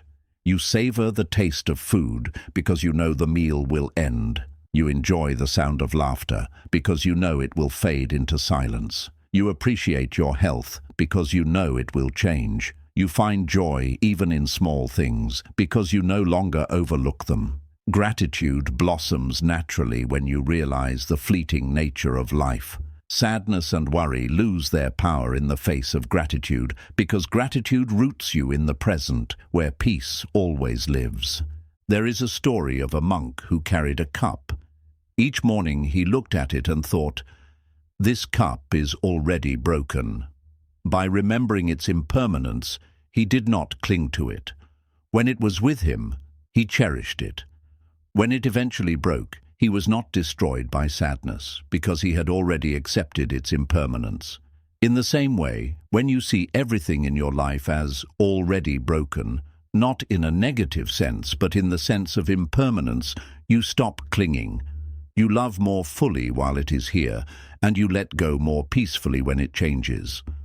The teaching of impermanence is also the teaching of hope. Because nothing lasts, your suffering will not last either. Because nothing is fixed, you are free to change, to grow, to begin again. The darkest night eventually gives way to dawn. The heaviest storm eventually clears. The deepest sorrow eventually softens. The worst fear eventually fades. Impermanence means that no matter how heavy sadness feels today, it will not stay forever. No matter how sharp worry feels now, it will eventually pass. This is not just comfort, it is truth, visible in every corner of life. Understanding impermanence also brings humility. We often live as if we are in control, as if we can make things last forever by force. But impermanence reminds us that we are part of something greater. We cannot stop the seasons. We cannot stop time. We cannot stop change. But we can choose how we meet it, with resistance and fear, or with acceptance and peace. When you bow to the truth of impermanence, you stop fighting the flow of life. You stop exhausting yourself in battles you cannot win. You rest in harmony with reality. And in that harmony, sadness and worry fade, because you no longer demand that life be something it cannot be. Impermanence is not meant to make you hopeless. It is meant to make you free. It teaches you not to cling, not to fear, but to live. It teaches you to appreciate each moment, to release each sorrow, to trust each change. It teaches you that sadness is temporary, that worry is temporary, that even the hardest suffering is temporary. Nothing binds you forever. Nothing defines you forever. Everything is in motion, always changing, always flowing. So the lesson is this: learn to see impermanence not as a threat, but as wisdom. Let it free you from clinging to the past and from fearing the future. Let it remind you to love more deeply, to live more fully, to appreciate more sincerely. Let it show you that sadness and worry, no matter how strong, are only passing clouds in the vast sky of awareness. You are not the clouds, you are the sky. You are not the waves, you are the ocean. You are not the storm, you are the mountain. Impermanence reveals this truth, and in this truth lies your freedom. Non-attachment, the path to unshakable peace.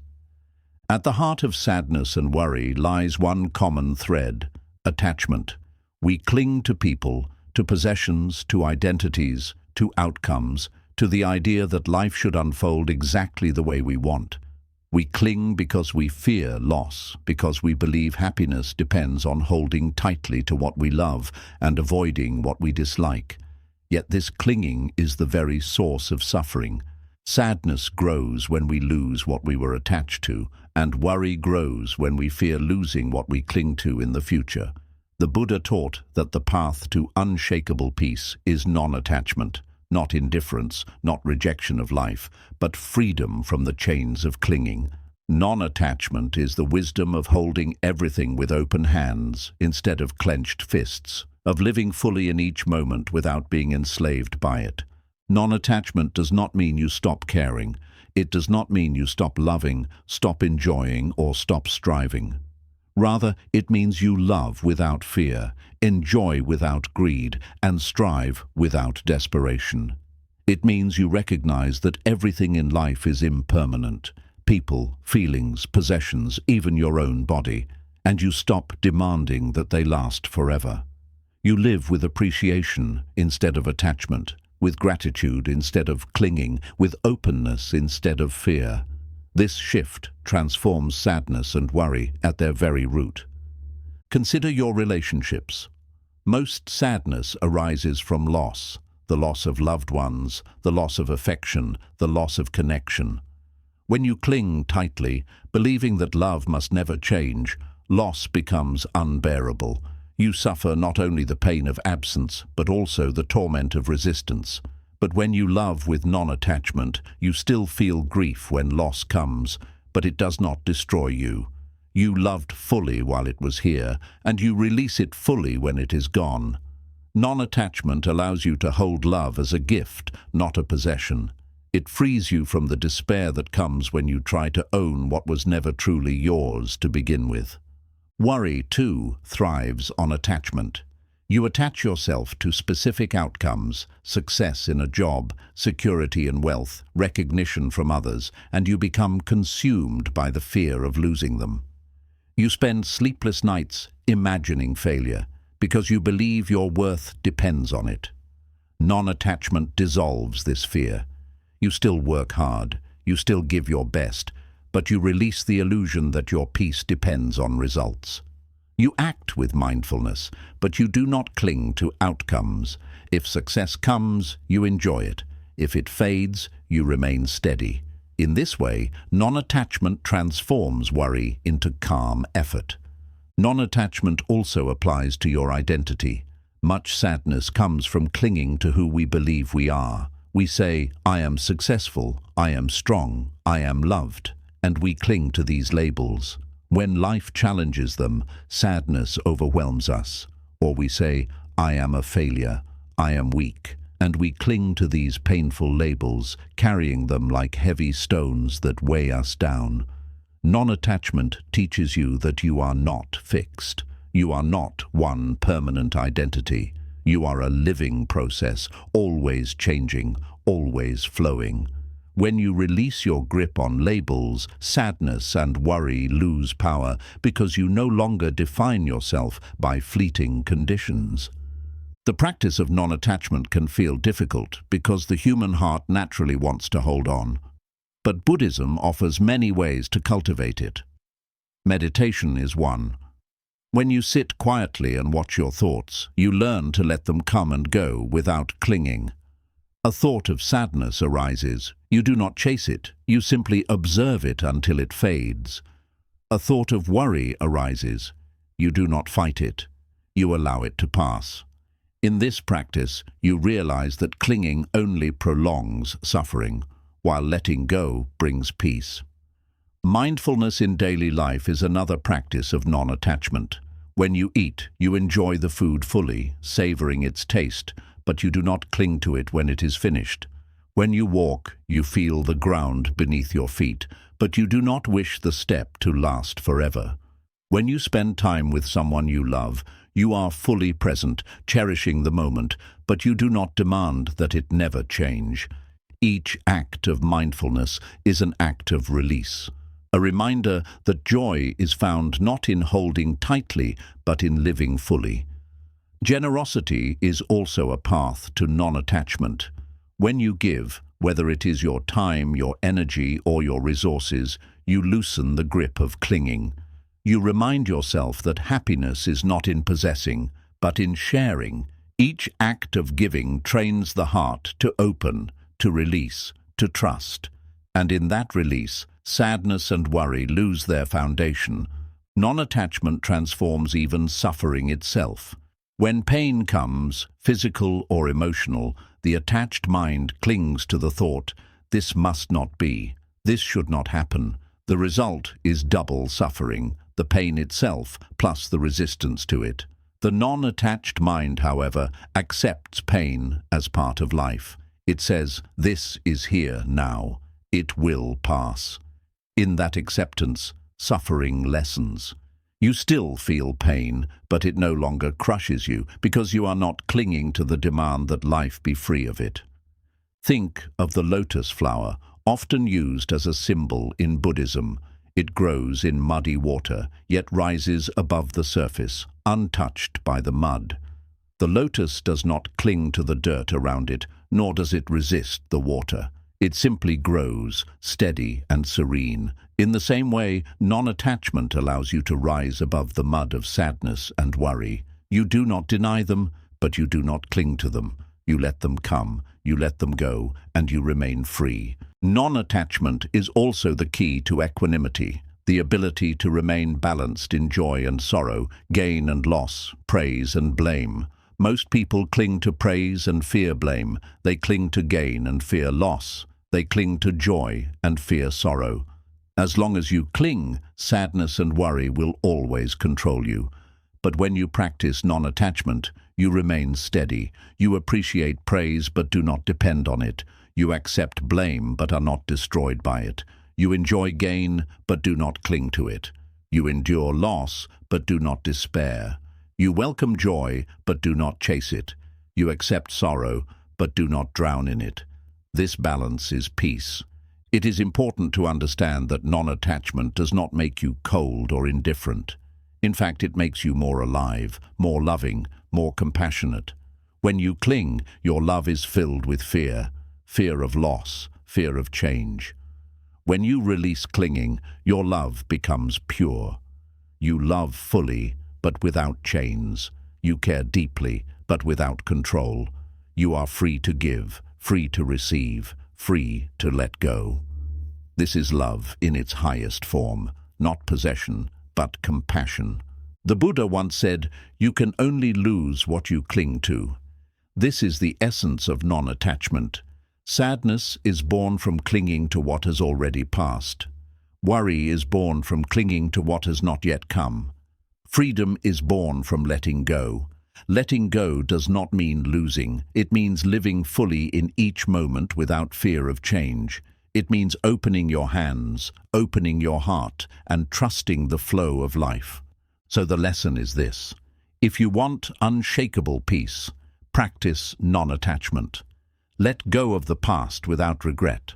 Let go of the future without fear.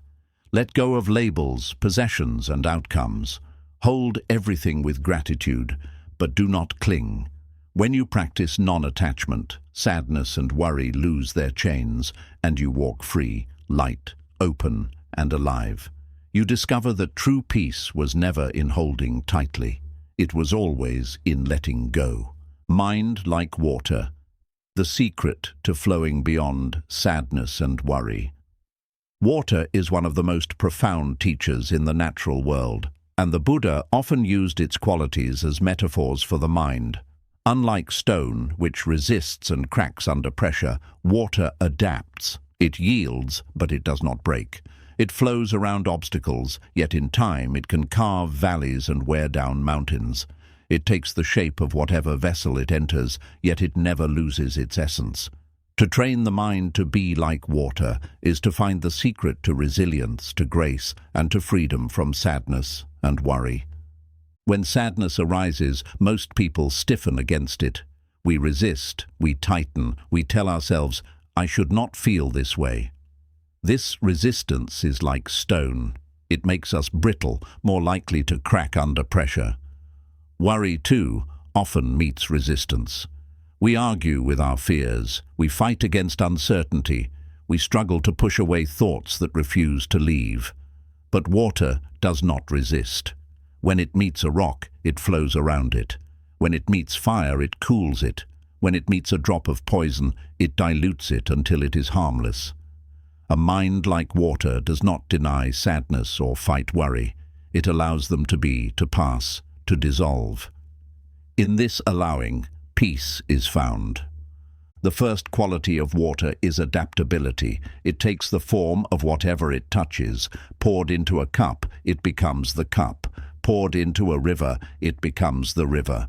The human mind, however, often refuses to adapt. We demand that life fit our expectations, that people behave according to our desires, that events unfold exactly as we planned. When they do not, sadness and worry take hold. But a mind like water flows with change. It accepts impermanence. It adapts to the present moment. It does not cling to a fixed shape. When sadness comes, it says, "For now, this is my experience." When worry arises, it says, "This too belongs to the flow." And just like water, it does not stay stuck. It keeps moving. The second quality of water is clarity. When still, it reflects perfectly, like a mirror. The mountains, the sky, the moon, all appear in its surface when undisturbed. But when agitated, it becomes cloudy and distorted. The mind is the same. When restless with worry or heavy with sadness, it cannot see clearly. Thoughts become distorted, judgments become harsh, and everything feels larger, darker, more overwhelming than it really is. But when the mind is stilled through meditation, through mindfulness, through awareness, it becomes like clear water, reflecting life as it is, without exaggeration, without illusion. A clear mind sees sadness as temporary, worry as baseless. A clear mind sees truth. The third quality of water is gentleness combined with strength. Water is soft. It yields easily when touched. Yet over time its persistence shapes the hardest stone.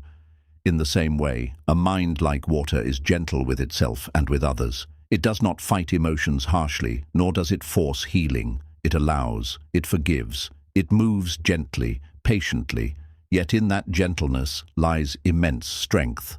Sadness may try to harden the heart, but a gentle mind melts it. Worry may try to dominate the mind, but a persistent practice of mindfulness erodes its power. Water reminds us that true strength is not rigid. It is flexible, enduring, and steady. The fourth quality of water is humility. It always flows to the lowest place. It does not seek to rise, to dominate, to stand above. The mind that is proud clings to identity. I must always succeed. I must never fail. I must be admired. When pride is threatened, sadness and worry flood in. But the humble mind, like water, seeks the low ground. It does not cling to status or reputation. It does not fear falling because it has already chosen humility. This humility brings peace because sadness has little to cling to and worry has little to threaten. The fifth quality of water is purification. Flowing rivers cleanse themselves, washing away dirt and debris. Rain refreshes the earth. In the same way, mindfulness purifies the mind. Each time you breathe with awareness, you wash away a little sadness. Each time you observe worry without feeding it, you cleanse the mind of fear. Meditation is like bathing in clear water, washing away the stains of regret, the dust of worry, the heaviness of sorrow. Slowly the mind becomes light, clean, renewed. To live with a mind like water is to embrace flow.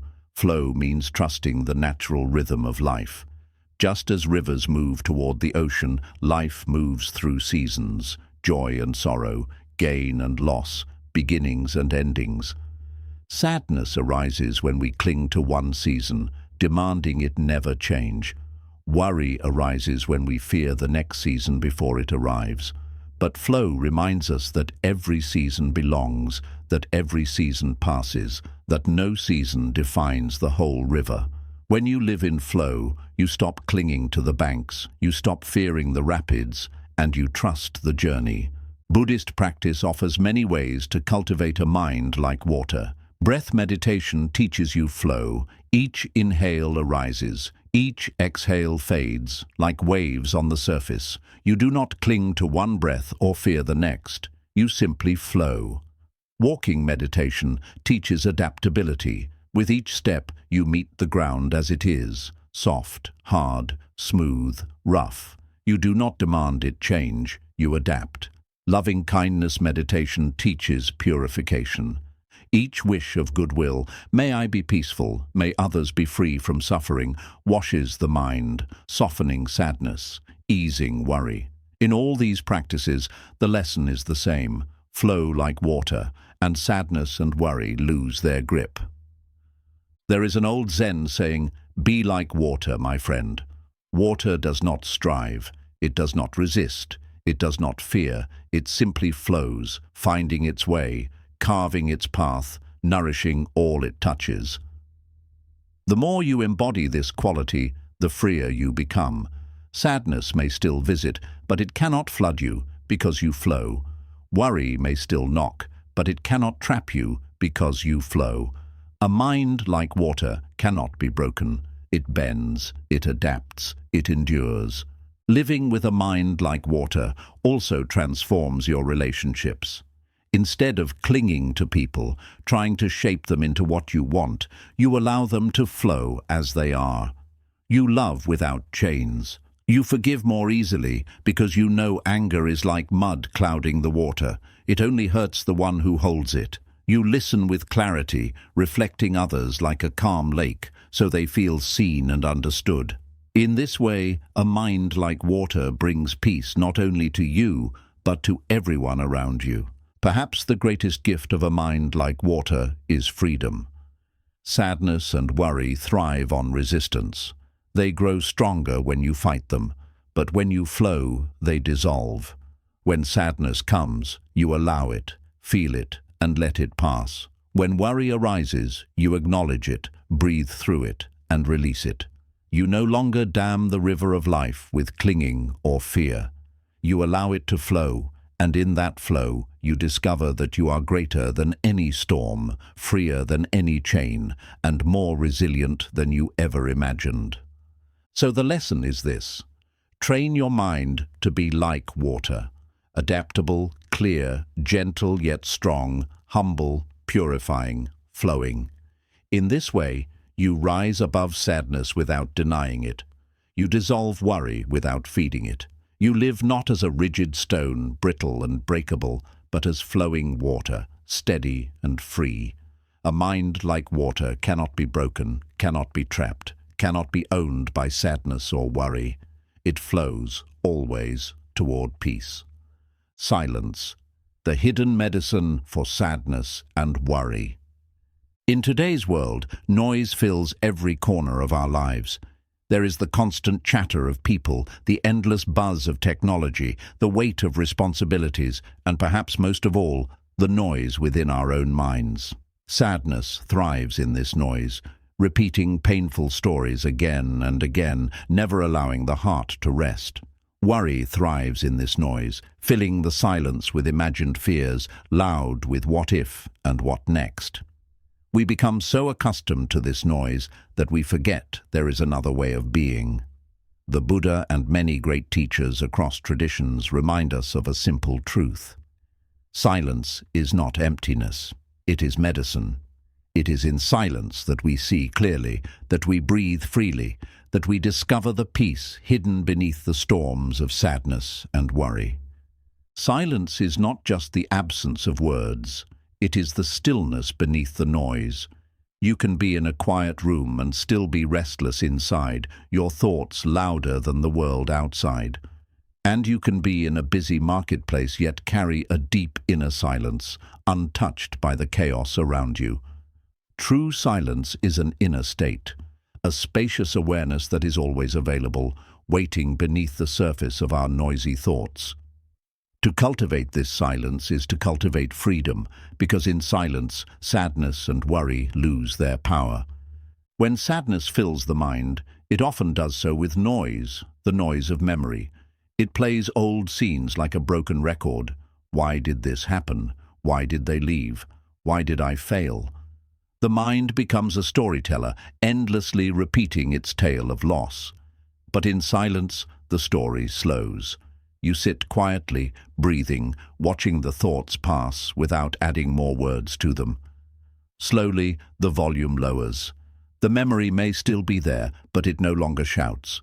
You begin to feel the sadness simply as sensation, a heaviness in the chest, a tightness in the throat, without the endless noise of why and if only. In this quiet, sadness becomes something you can sit with, something you can hold gently, something that eventually dissolves. Worry is also built from noise, the noise of imagination.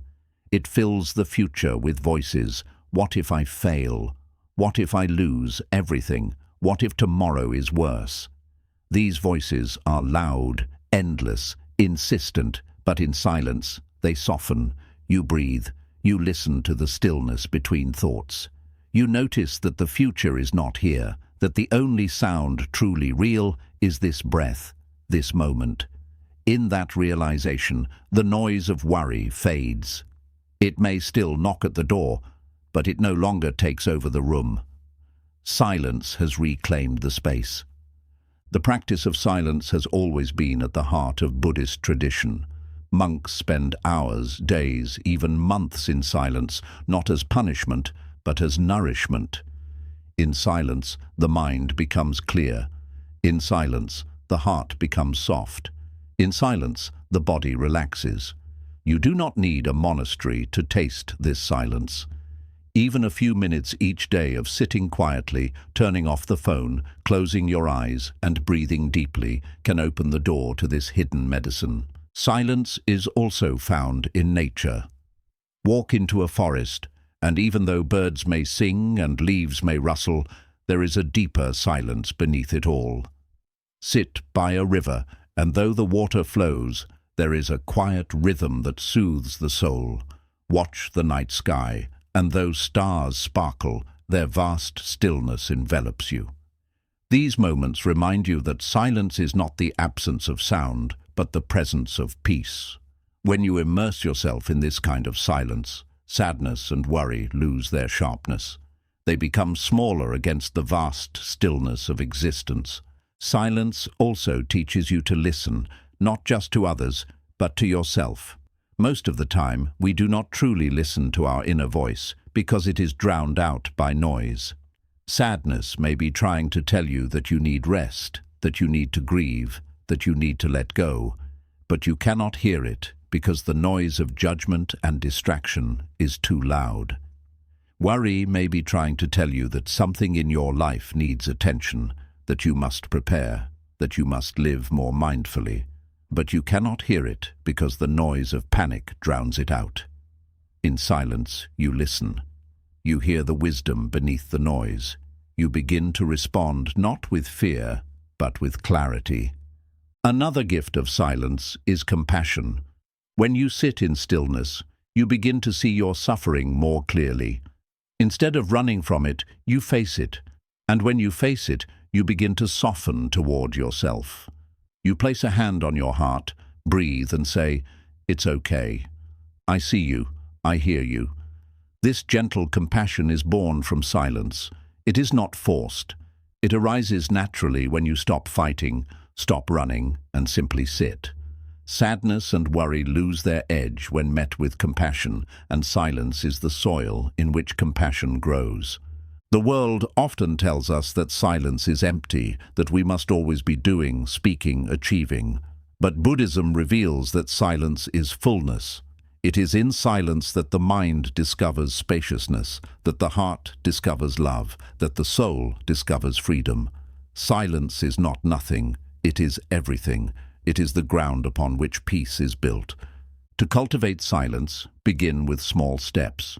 Spend a few minutes each morning without devices, simply breathing. Take a walk without music or conversation, simply listening to the world around you. Pause in the middle of your day, closing your eyes, taking 3 conscious breaths.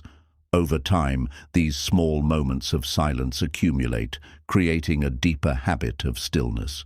Eventually, you carry silence within you, even in the busiest places.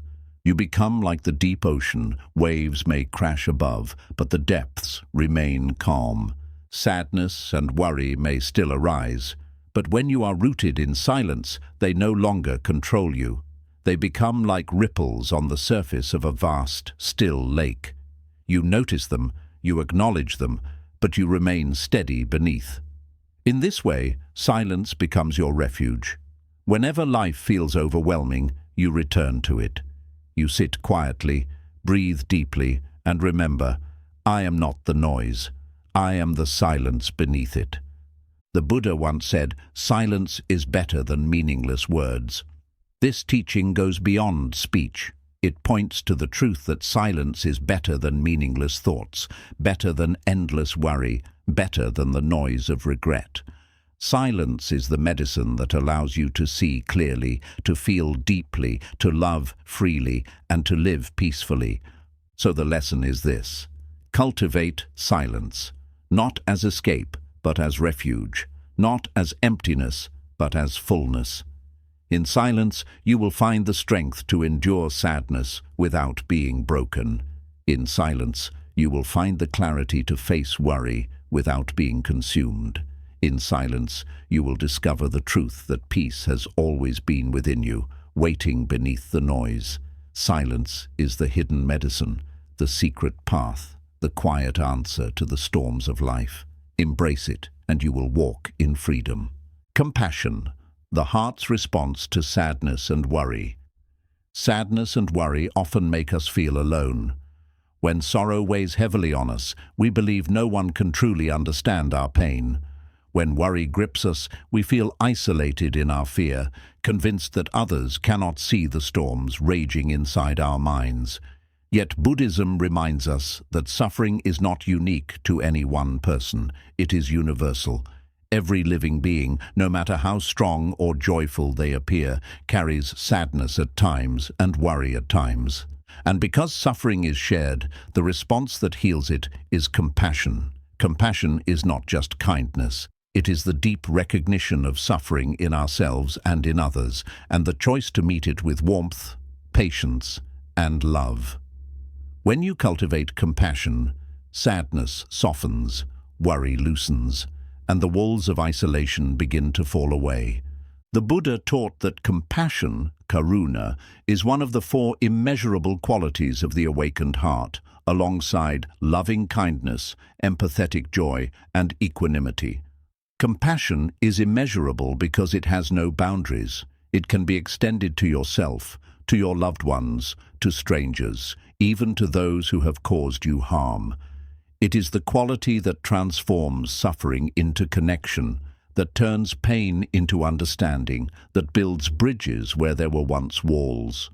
Sadness and worry thrive in a heart closed off from compassion.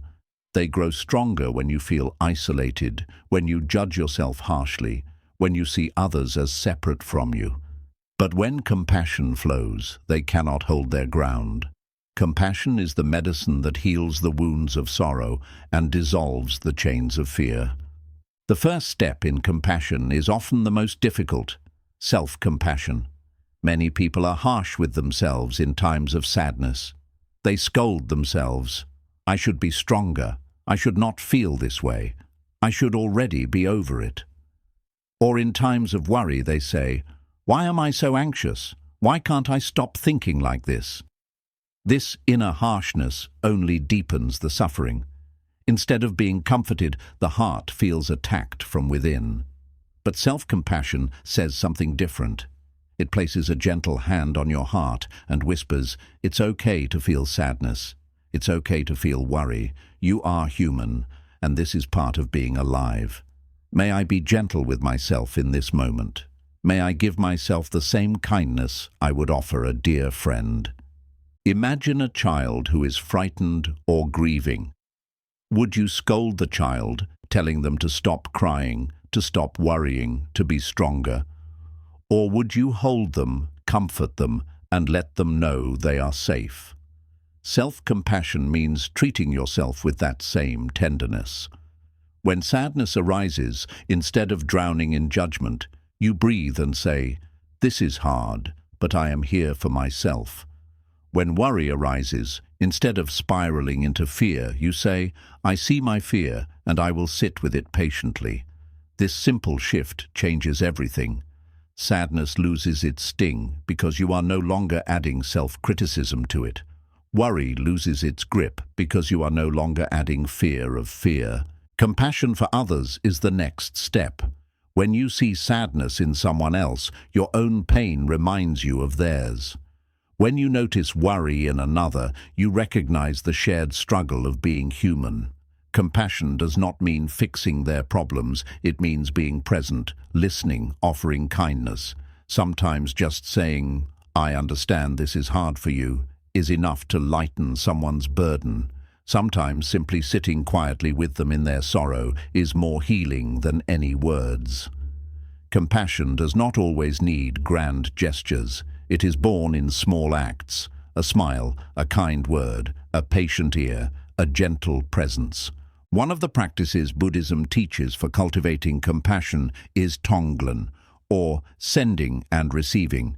In this meditation, you breathe in the suffering of others, not to be overwhelmed by it, but to acknowledge it, and then breathe out compassion, comfort, and love. You might sit quietly and think, "May all beings who are sad feel peace. May all beings who are worried feel calm. May all beings be free from suffering."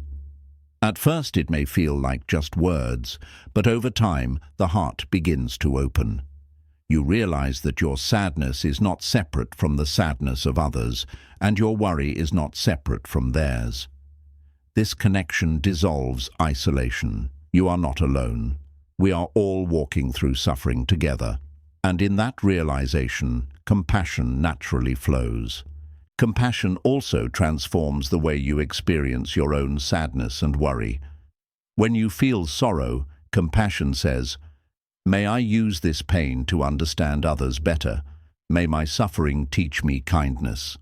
When you feel worry, compassion says, "May I use this fear to soften toward others who are also afraid. May my struggle make me more patient."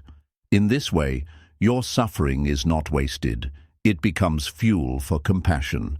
Instead of shrinking into yourself, you expand outward, connecting with others in their humanity. Sadness becomes less heavy when it becomes a bridge instead of a wall. Worry becomes less consuming when it becomes a reminder of shared vulnerability. Another truth about compassion is that it is active. It is not just a feeling, it is action. To see someone in pain and to wish them well is the seed of compassion. But to act, to help, to comfort, to support, is the flowering of compassion. This does not mean you must always do something dramatic. Compassionate action can be as simple as making tea for a friend, sending a message of encouragement, or pausing to truly listen when someone speaks. Compassion is not measured by size, but by sincerity. It is also important to extend compassion to those who cause you sadness or worry. This is perhaps the most challenging, but also the most liberating. The Buddha taught that those who cause harm are themselves trapped in ignorance, anger, or fear. To respond with compassion does not mean allowing harm to continue, but it means seeing beyond their actions to the suffering that drives them. When you hold compassion, even for those who hurt you, you free yourself from hatred. Hatred only deepens sadness and fuels worry. Compassion dissolves it, leaving you lighter, freer, unshaken. Sadness and worry shrink the heart, making it feel closed and tight. Compassion expands it. It reminds you that you are connected to all beings, that your suffering is not a punishment, but a shared human condition. Compassion says, "I am not alone, and neither is anyone else." In that expansion, sadness softens, worry quiets, and peace enters. The Buddha often compared compassion to the rain.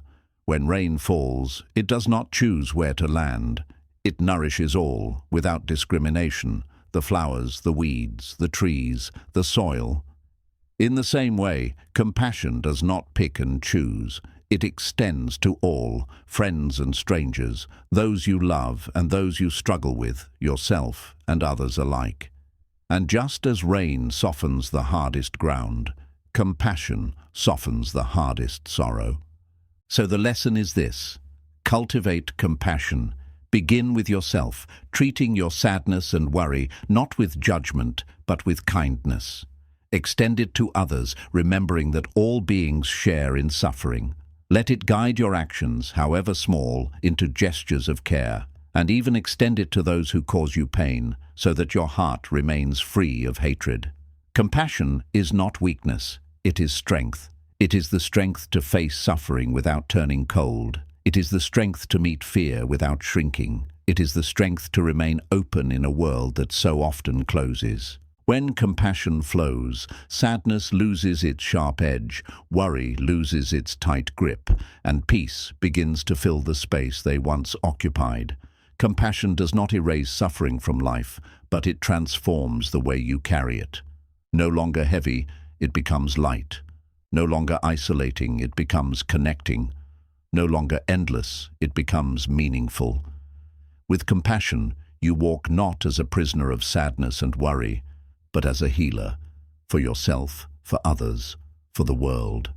Detachment from control, trusting life's flow beyond sadness and worry. One of the greatest illusions that fuels sadness and worry is the belief that we can control everything. We tell ourselves, if I plan carefully enough, nothing will go wrong. If I work hard enough, life will unfold exactly as I want. If I love deeply enough, people will never leave. This craving for control is woven deeply into the human heart. We cling to the idea that security and certainty can be guaranteed if only we manage life tightly enough. Yet the truth, revealed again and again through experience, is that life is never fully under our control. The Buddha taught that clinging to control is one of the roots of suffering. Sadness comes when we cannot stop what has already changed. Worry comes when we cannot guarantee what has not yet arrived. The path to peace lies not in controlling life, but in trusting its flow, a trust born of wisdom, humility, and surrender. To understand why control fails us, look at the nature of existence itself. The seasons change without asking our permission. The body grows old despite our resistance. Relationships shift. Fortunes rise and fall, storms arrive and depart. No amount of planning, no degree of effort, no depth of love can prevent the reality of impermanence. Yet instead of accepting this truth, we fight against it. We hold tightly to people, demanding they never change. We cling to possessions, demanding they last forever. We grasp at outcomes, demanding they unfold according to our script. And when they do not, sadness floods in.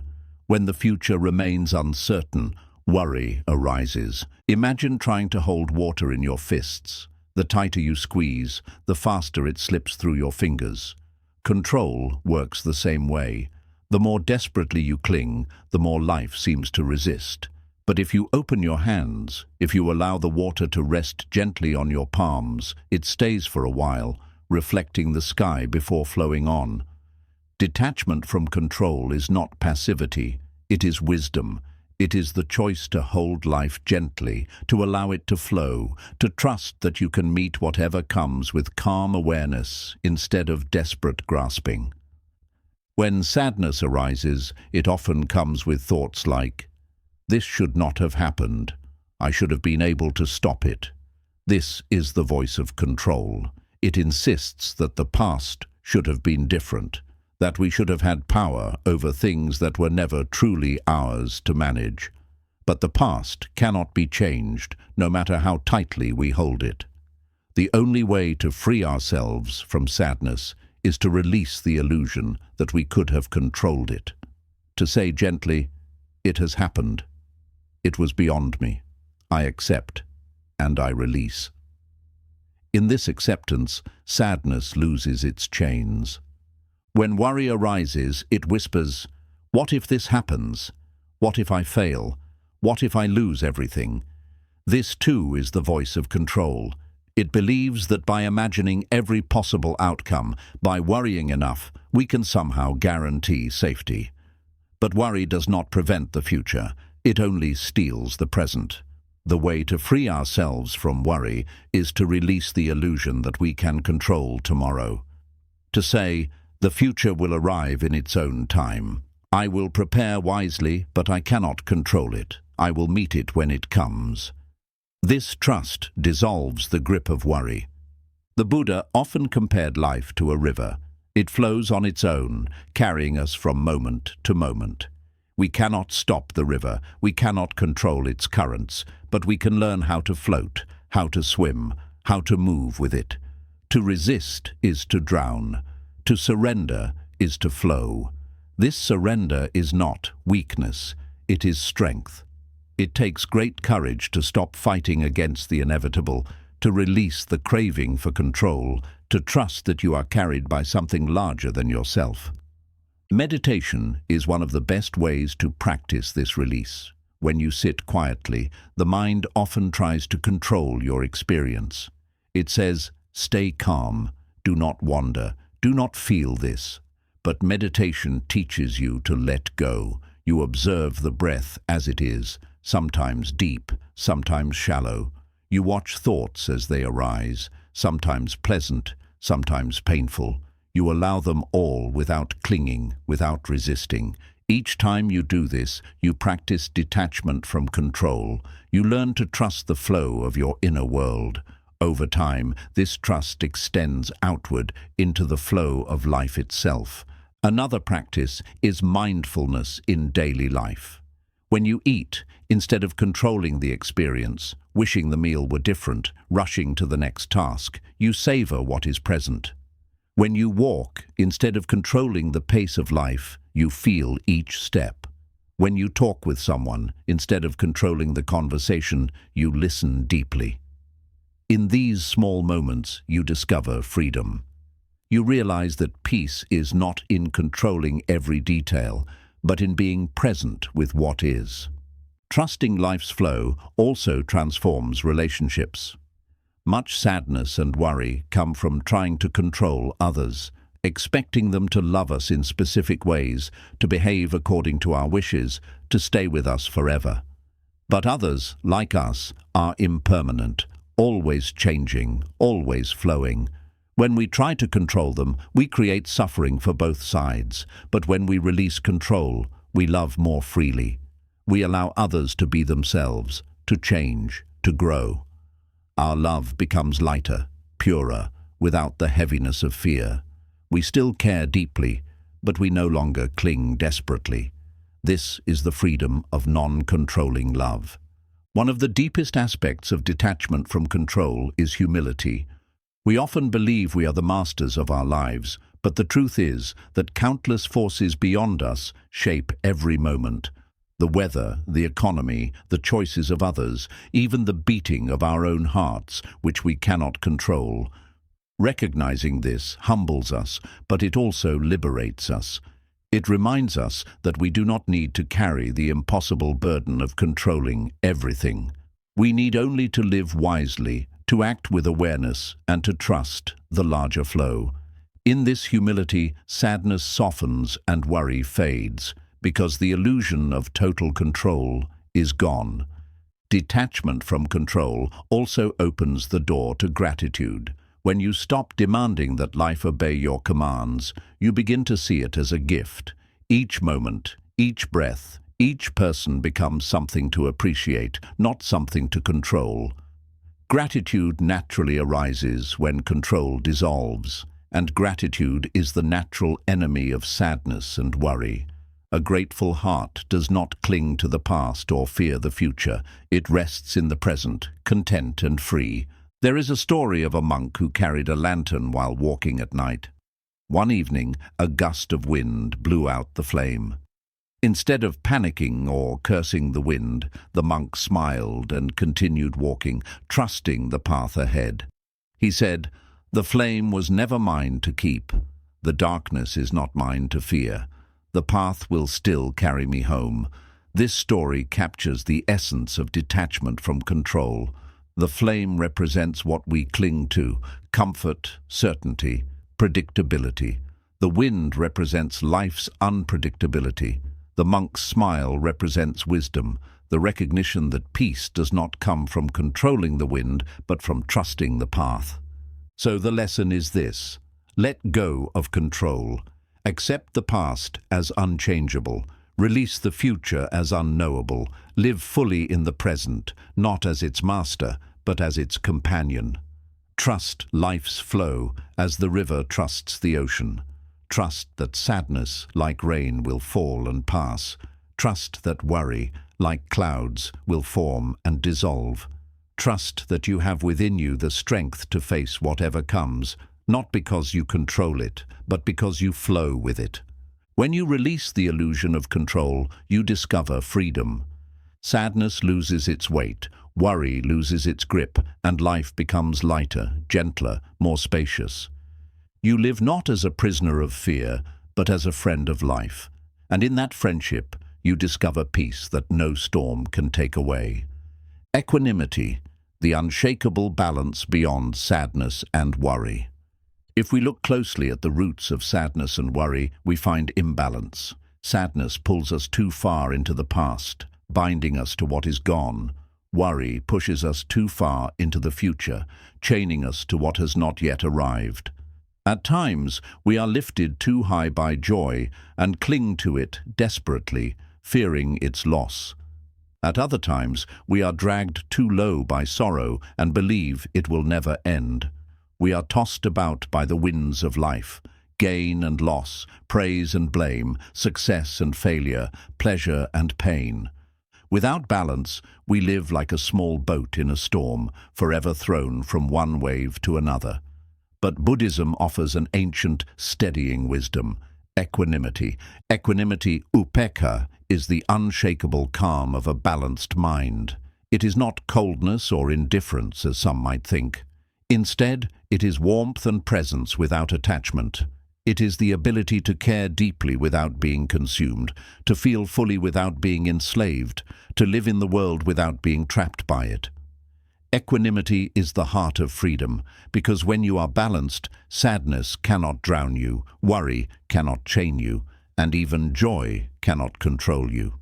The Buddha described equanimity as one of the 4 immeasurable states of the awakened heart, along with compassion, loving kindness, and empathetic joy.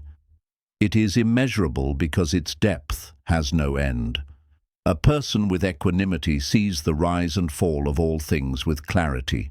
They experience happiness but do not cling to it. They experience sorrow but do not drown in it. They face worry but do not bow to it. They move through life like a mountain, steady and unmoved, no matter how fierce the winds that blow against them. Equanimity does not mean you no longer feel. In fact, it allows you to feel more deeply because you are no longer afraid of emotions. When sadness arises, you acknowledge it. This too belongs. When worry arises, you breathe with it. This too belongs. You do not resist and you do not cling. You let every experience have its moment, and then you let it go. This openness creates a mind that is vast, like the sky. Clouds of every kind may pass, dark with sadness, heavy with worry, bright with joy, but the sky remains unchanged. Equanimity is the realization that you are not the clouds, you are the sky. Why is equanimity so powerful against sadness? Because sadness often lingers when we resist it. We say, "I should not feel this. I must escape this." Equanimity says, "This is here now. It is not forever." When you sit calmly with sadness, without judgment, it softens. It no longer defines you. It becomes one passing wave among many. In this way, equanimity transforms sadness from a prison into a visitor, Why is equanimity so powerful against worry?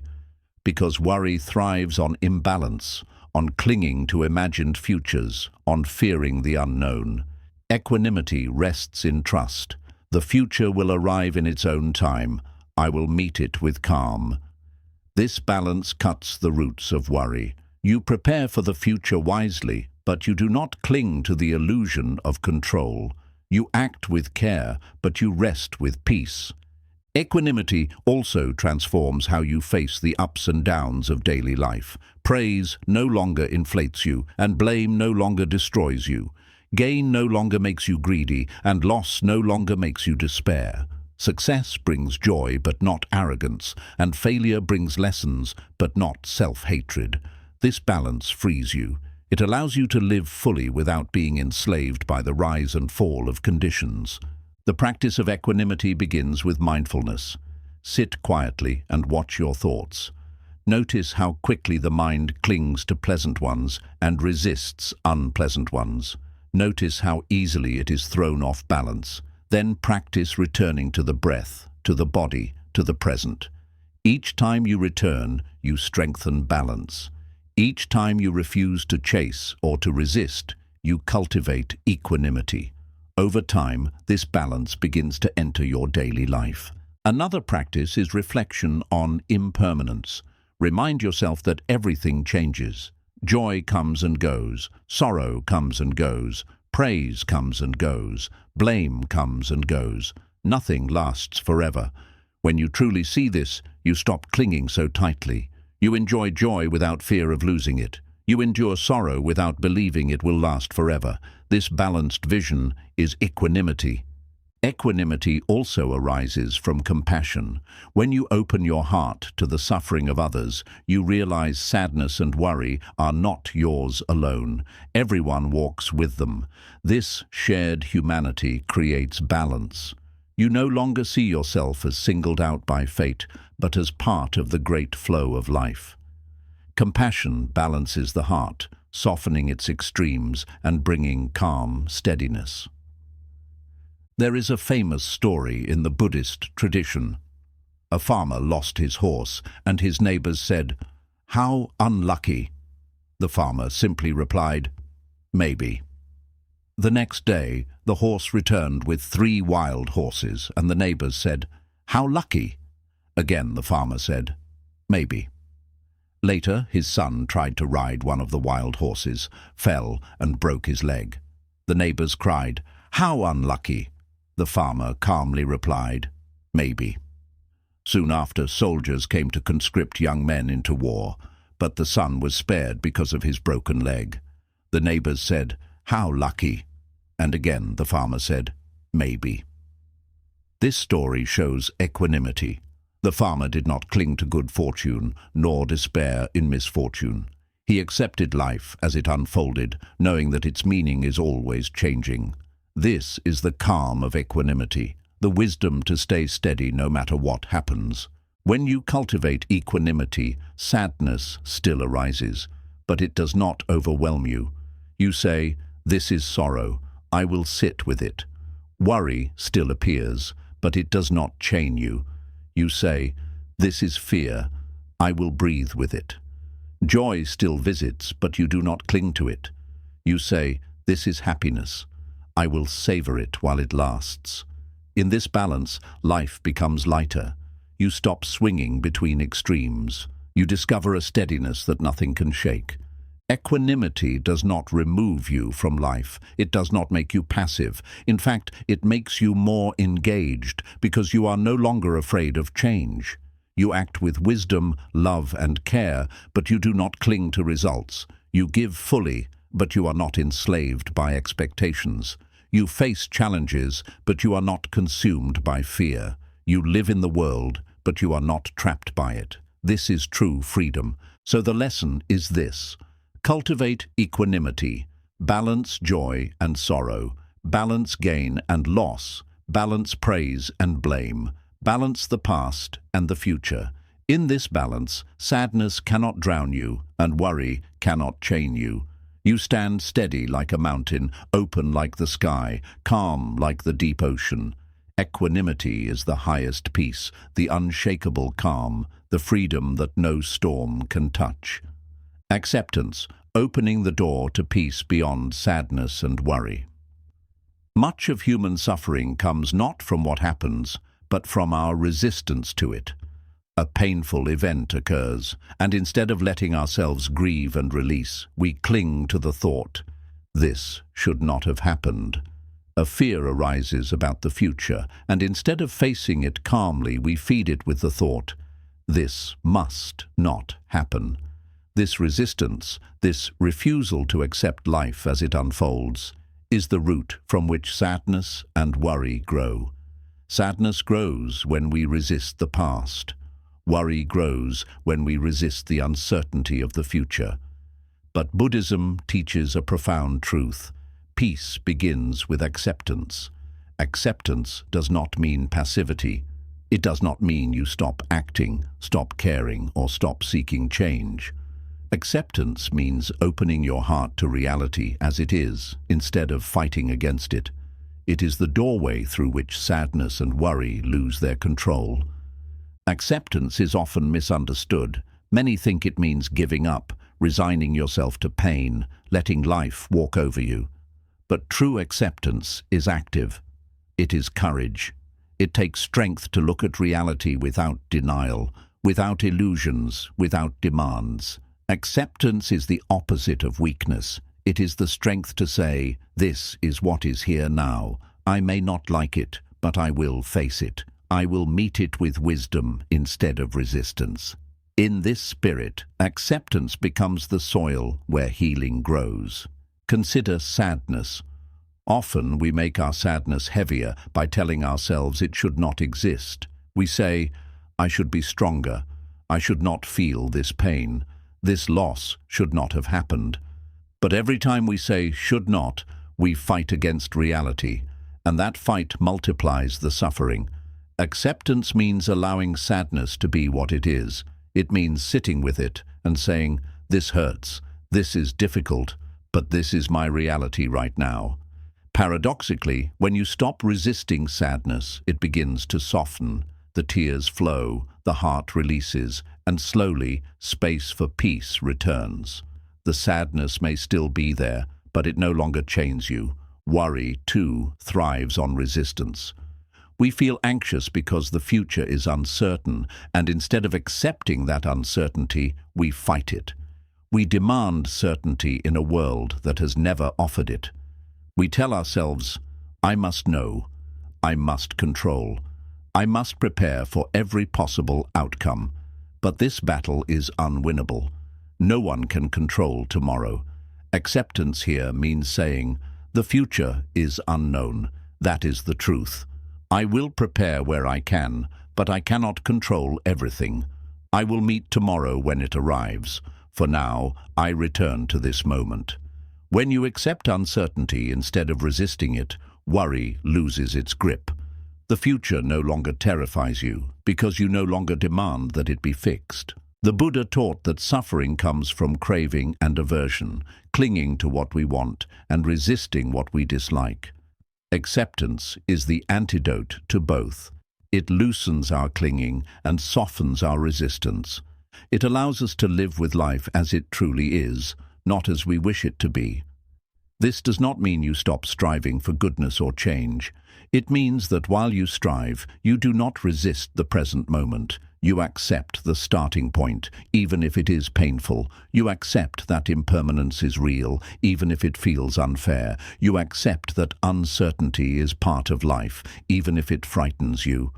This acceptance is not the end of growth. It is the beginning. Meditation is a powerful practice of acceptance. When you sit quietly, thoughts and emotions arise. Some are pleasant, some are painful. The instinct is to cling to the pleasant and fight the painful. But meditation teaches you to accept both. A thought arises. You observe it without judgment. A feeling of sadness appears. You breathe with it, letting it be. A wave of worry comes. You acknowledge it and let it pass. Again and again, you practice saying, "This too belongs. This too is part of the present." Over time, this practice becomes natural. You begin to meet life itself with the same acceptance. Acceptance also transforms how you respond to others. Much sadness in relationships comes from resisting who people are. We say, they should not have left. They should not behave this way. They should change for me. Much worry comes from resisting how others might act in the future. What if they hurt me? What if they disappoint me? What if they go away? But acceptance means recognizing that people, like all things, are impermanent. They will change. They will come and go. You cannot control their journey. What you can do is love them while they are here, accept them as they are, and release them with peace when they must leave. This acceptance does not diminish love, it deepens it. Because love, free of control, free of resistance, is love in its purest form. Another dimension of acceptance is self-acceptance. Many people carry sadness because they cannot forgive themselves for the past. They replay mistakes endlessly, resisting who they were. Others carry worry because they resist who they are now, fearing they are not enough, always anxious about being judged. Acceptance here means embracing yourself fully, your strengths, your weaknesses, your past, your present. It means saying, I am human, I have stumbled, I have worried, I have grieved, but I accept myself as I am, even as I grow.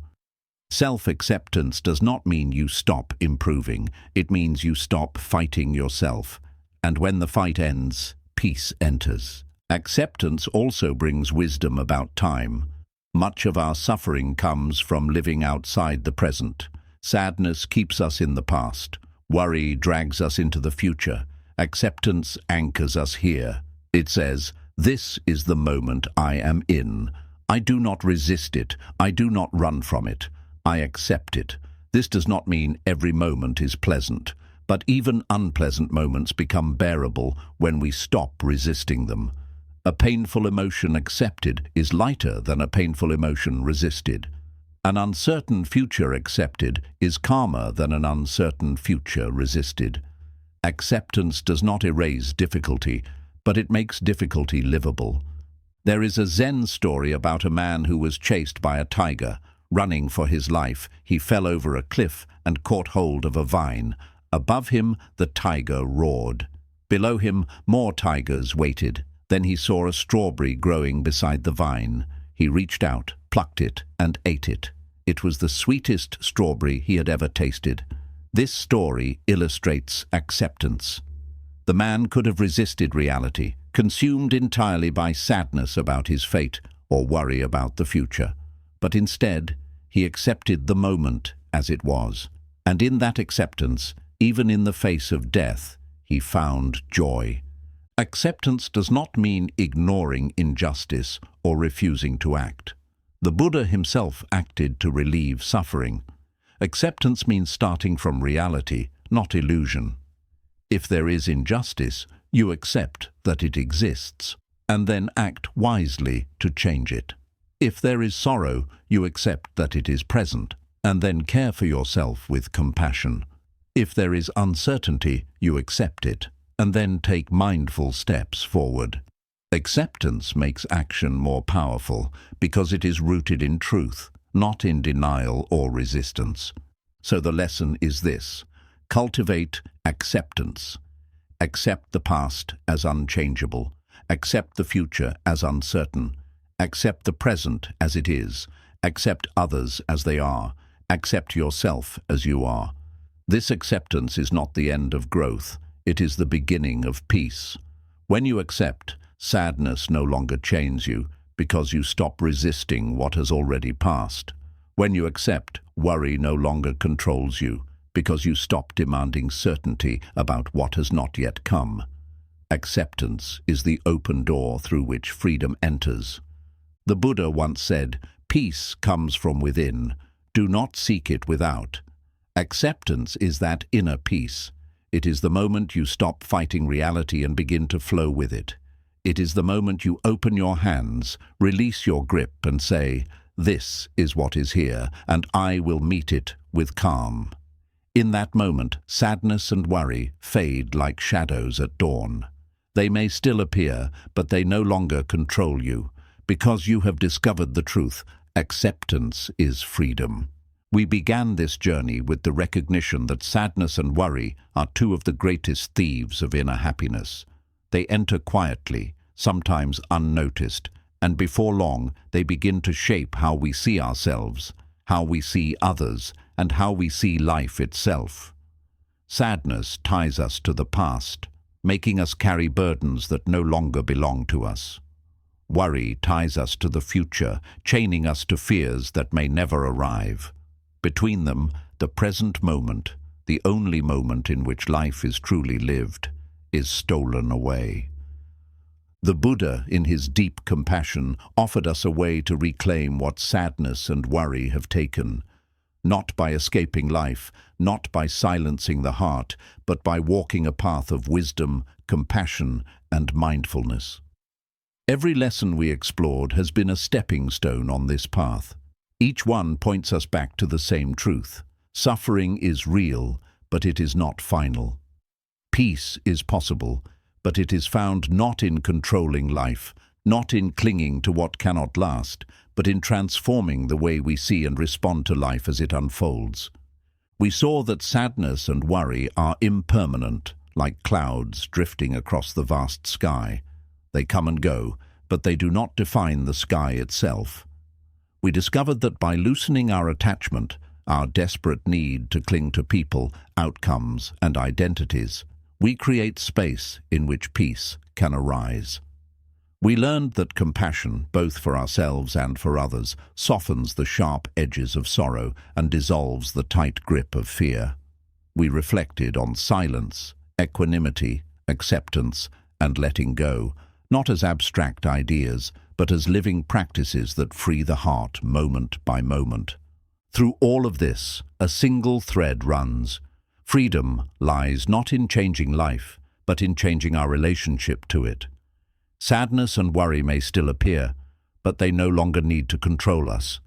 They may still visit, but they no longer need to stay. We do not need to fear them, nor do we need to fight them. Instead, we learn to see them, to sit with them, to learn from them, and then to release them. This path does not promise a life without difficulty. The Buddha himself never denied that life brings loss, uncertainty, and pain. What he taught is that suffering is not the final word. Within every moment of sorrow lies the possibility of compassion. Within every moment of fear lies the possibility of trust. Within every breath lies the possibility of presence.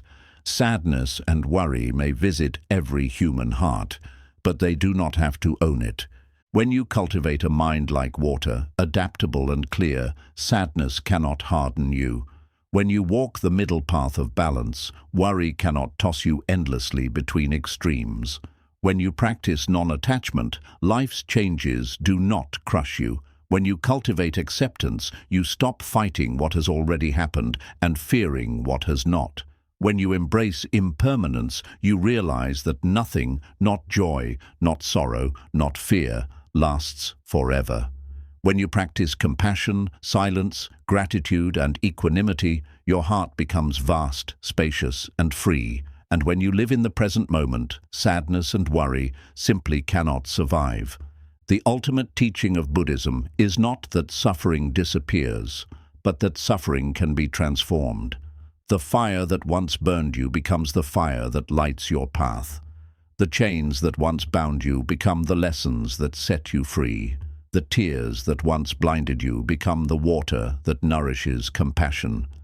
Sadness and worry no longer appear as enemies, but as teachers, guides that remind you of impermanence, humility, love, and presence. So where does this leave you? It leaves you here, in this moment, breathing, alive, free to choose. You cannot change the past, it has already dissolved. You cannot control the future, it has not yet arrived. But you can be here now, open and present. You can see sadness when it arises and whisper, "This too will pass." You can see worry when it appears and breathe, "The future is not here yet. I return to now." You can hold your life with open hands, neither clinging nor resisting, trusting that the flow of life carries you where you need to go. This is the heart of the teachings. You are not sadness, and you are not worry. You are the awareness that sees them. You are the sky, vast and open, while they are only passing clouds. You are the mountain, steady and strong, while they are only passing storms. You are the ocean, deep and calm, while they are only ripples on the surface. To remember this is to remember your freedom. The Buddha once said, "Peace comes from within. Do not seek it without." This entire journey has been about returning to that truth. Sadness and worry may knock, but peace is not outside of you. It is here, in your heart, in your breath, in your awareness. It has always been here. The path is not about creating peace, but uncovering it, clearing away the clouds so the sun that was always shining can be seen again. As you walk forward, carry this with you. Sadness and worry will come again, as they come to every human being. But now you are not helpless. Now you know their nature. Now you know they are not permanent, not personal, not final. You know how to sit with them, how to learn from them, and how to release them. You know that peace is possible, not someday, not in some distant future, but now, always now. So breathe. Be present. Open your heart. Trust the flow of life. And when sadness and worry come, smile gently and say, "I see you. I accept you. But you do not control me." Then return again and again to the peace that is your true nature. This is the end of the journey, and it is also the beginning. The end of being enslaved by sadness and worry, and the beginning of living with freedom, compassion, and joy. May you walk this path with steadiness. May you remember the sky beyond the clouds, the mountain beneath the storm, the ocean beneath the waves. And may you know, deep in your heart, that sadness and worry are only passing visitors, while peace is your eternal home. 21. The boundless light. Living eternity in every breath. When surrender has dissolved the last clinging, when the self has been burned away, when weakness has been reduced to ash, what remains is not emptiness as absence, but emptiness as radiance. It is the light that shines when nothing is left to obscure it, the light that was always here, hidden beneath layers of illusion. This light has no beginning, no end. It does not belong to you, and yet it shines through you. It is not something you create, but something you uncover. This is the boundless light. And to live in boundless light is to live eternity in every breath. The weak self never saw this light. It was blinded by its own shadows, its fears, desires, and attachments. It mistook the shadows for reality and stumbled endlessly in the dark. Even when light broke through, it covered its eyes, afraid of truth, afraid of exposure. But the awakened one no longer fears light. The awakened one surrenders completely and lets the light shine through and through. There is no hiding, no resistance, only radiance flowing endlessly, touching all. This light is not a metaphor alone, it is a lived experience. Sit in silence long enough, surrender deeply enough, and you will feel it. A warmth, a clarity, a presence that cannot be described in words. It is not the light of the eyes, but the light of awareness itself. It shines not outside you, but as you. The weak self-thought light was something to chase, something to reach, something far away. But the boundless light is not found in the future. It is revealed here now, when the veil of illusion falls away. To live in boundless light is to see the world illuminated. Every tree, every stone, every face shines with the same radiance. You no longer see separation. You no longer see isolation. You see light shining everywhere. The face of a stranger is your own face. The cry of a bird is your own song. The movement of the river is your own flow. Light unites all, because light is all. And in this vision, compassion blossoms naturally. You love not as a duty, not as an effort, but as a natural response to the light you see in all beings. The weak self always sought greatness, wanting to be recognized as special, wanting to shine brighter than others. But the boundless light destroys comparison. In truth, no one shines brighter than another, because the light is one. It flows through all beings equally. Some may be clouded, some may be obscured, but the light is the same. When you see this, pride dissolves, envy dissolves, judgment dissolves. You no longer compete, you radiate. You no longer hide, you shine. And you no longer fear others, you recognize them as light. Living as boundless light also transforms suffering. The weak self feared suffering, resisted suffering, hated suffering. But when you live in light, you see suffering differently. You see that suffering is not darkness in itself, but clouds covering the light. You do not fear it, because you know the light is never lost. You meet suffering with compassion, with patience, with clarity. You help lift the clouds, gently, naturally, without force. You see suffering as a call for light, and you respond by shining. The boundless light also dissolves death. The weak self saw death as darkness, as the extinguishing of the flame, but in truth, death is not the end of light. Death is only the extinguishing of a candle while the sun continues to shine. Your body may fall, your form may vanish, but the light that shines through you does not end. It was never yours to begin with. It is the eternal light, the source of all being. When you realize this, you no longer fear death. You live joyfully, knowing that the light you are will continue endlessly. This light is also freedom. The weak self was bound by identities, by stories, by masks. But when you live in light, you no longer cling to any of them. You shine without labels, without roles, without limitation. You are not this or that. You are light itself. You may play roles, you may wear masks, but you never forget the truth. And because you no longer cling to an identity, you live with freedom, moving fluidly, shining naturally, touching all beings without fear.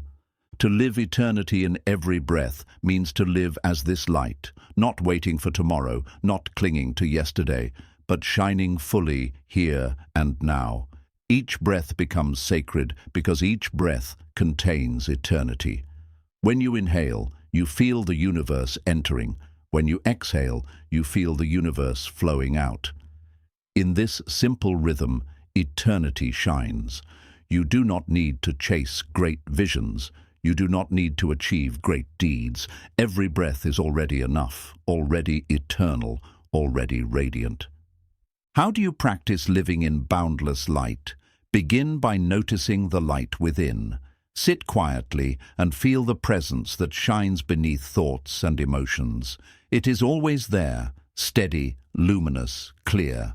Then extend this vision outward. Look at others, not as bodies or personalities, but as expressions of the same light. Practice seeing light in all things, in the tree, in the stone, in the wind, in the rain. Slowly, the world becomes radiant. Slowly, you begin to live as light itself. Living as boundless light does not mean withdrawing from the world. It means engaging with the world more fully than ever, because when you live as light, everything you do shines. Your words shine, your actions shine, your presence shines. People feel it, not because you try to impress, but because light cannot be hidden. You may speak softly, you may act humbly, but your light will touch all around you. This is the greatest gift you can give. Not your achievements, not your possessions, not your power, but your light. The weak self wanted to leave a legacy of monuments, of wealth, of reputation. But the awakened one leaves a legacy of light.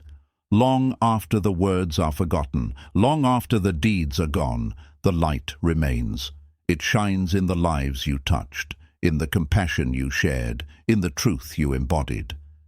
This legacy cannot be erased because it is not bound by time. It is eternal. This is the boundless light, the final flowering of awakening, the ultimate destruction of weakness. For weakness thrives in darkness, in shadow, in illusion. When the light shines fully, weakness cannot survive. Fear dissolves, desire dissolves, ego dissolves. Only light remains, clear, radiant, eternal. You began this journey by destroying the weak self, step by step, burning attachments, cutting desires, transforming pain, killing the ego, embracing emptiness, surrendering completely. And now, in this final lesson, you see the truth. All along, the goal was not to destroy for the sake of destruction, but to uncover the light hidden beneath. The weak self was never evil. It was only shadow. And shadows vanish not by fighting them, but by shining light. So live as light. Shine in every breath, in every step, in every act. Do not wait, do not hold back, do not hide. Shine fully, freely, boundlessly. For you are not the shadow, you are the light. You are not the weakness, you are the strength. You are not the self, you are eternity. This is Lesson 21, the boundless light. The teaching that beyond surrender, beyond silence, beyond return, beyond awakening itself, there is light, eternal, infinite, boundless. To live in this light is to live eternity in every breath. To embody this light is to destroy weakness forever. Shine, then. Shine like the sun, without hesitation. Shine like the stars, without end. Shine like the candle, quietly, gently, but enough to light the darkness. Shine as you are meant to shine, not for yourself, not for glory, but because you are light, and light cannot help but shine. 22. The infinite gift, living as a blessing to all beings. When the boundless light awakens within you, it does not stay contained. Light cannot be hidden. It shines naturally, flowing outward, touching everything around it. Just as the sun does not shine for itself, just as a river does not flow for itself, just as a tree does not grow for itself, so too does the awakened one live, not for self, but as a gift to all beings. This is the infinite gift. The life that has destroyed weakness and dissolved the self becomes a blessing to everything it touches. The weak self could never understand this. It lived always for itself, measuring every action by what it could gain, what it could protect, what it could achieve. Even when it gave with calculation, seeking recognition, reward, or security. It feared loss, and so its giving was limited. But the awakened self gives infinitely because it has surrendered the self. With nothing to protect, nothing to prove, nothing to cling to, its very existence becomes generosity. This is the nature of the infinite gift. It is not an action you perform, but a way of being. The awakened one does not ask, "What should I give?" or "How much should I give?" Giving flows naturally, like breath, like light. Their presence itself becomes a gift because it radiates peace, compassion, and clarity. A single smile from them may awaken hope. A single word may dissolve despair. A single act of kindness may change a life. And even when they do nothing, their presence shines as a blessing. To live as the infinite gift is to see that everything you are, everything you have, everything you do is an offering. Your words are offerings. Your silence is an offering. Your actions are offerings. Your breath is an offering. Not offerings in the sense of sacrifice, not offerings in the sense of loss, but offerings in the sense of sharing what naturally overflows.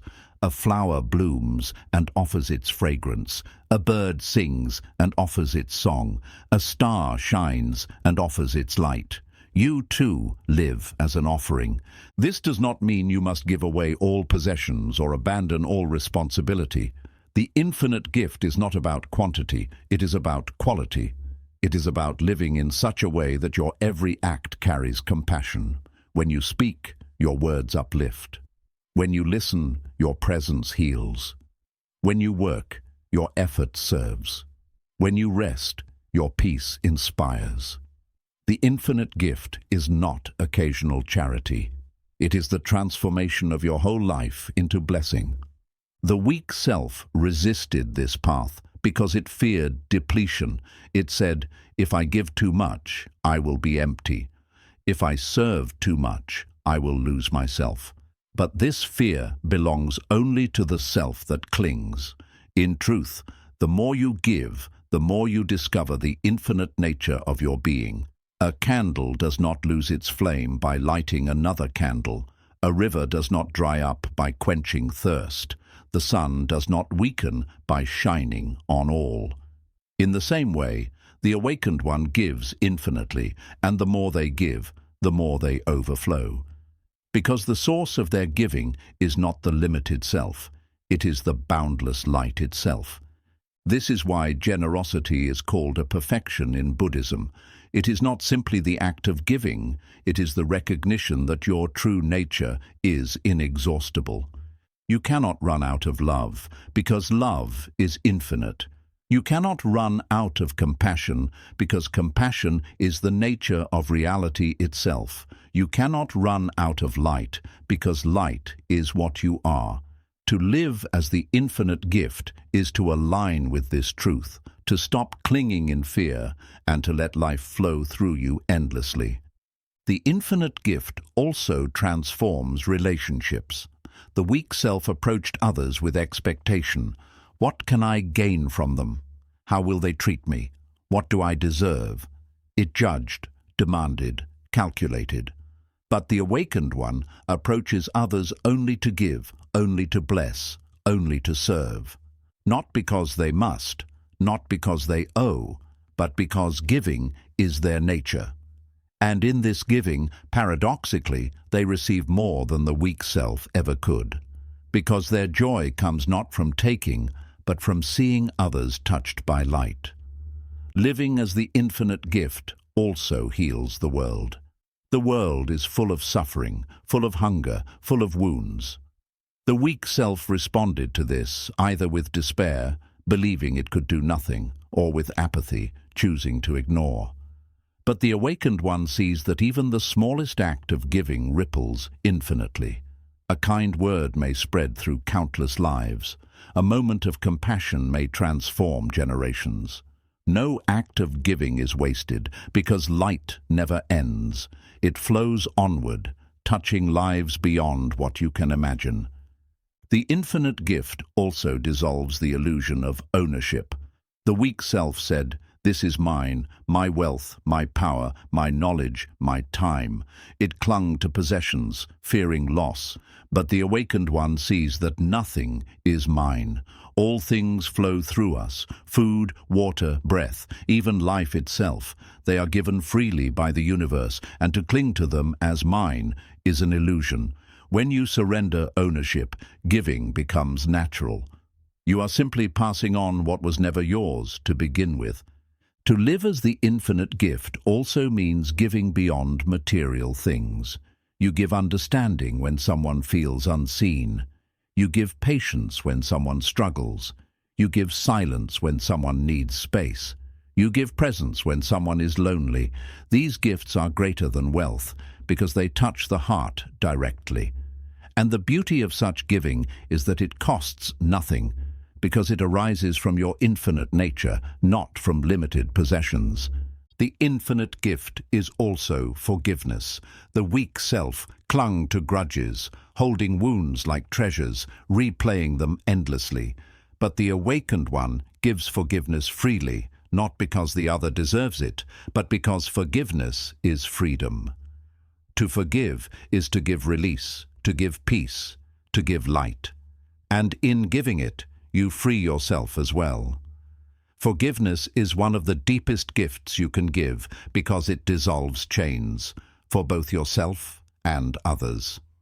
Living as the infinite gift also means giving without attachment to results. The weak self gave only when it would be acknowledged, rewarded, or reciprocated. But the awakened one gives without expectation, because the giving itself is joy. A tree does not ask, "Who will thank me for this shade?" A river does not demand, "Who will repay me for this water?" They simply give.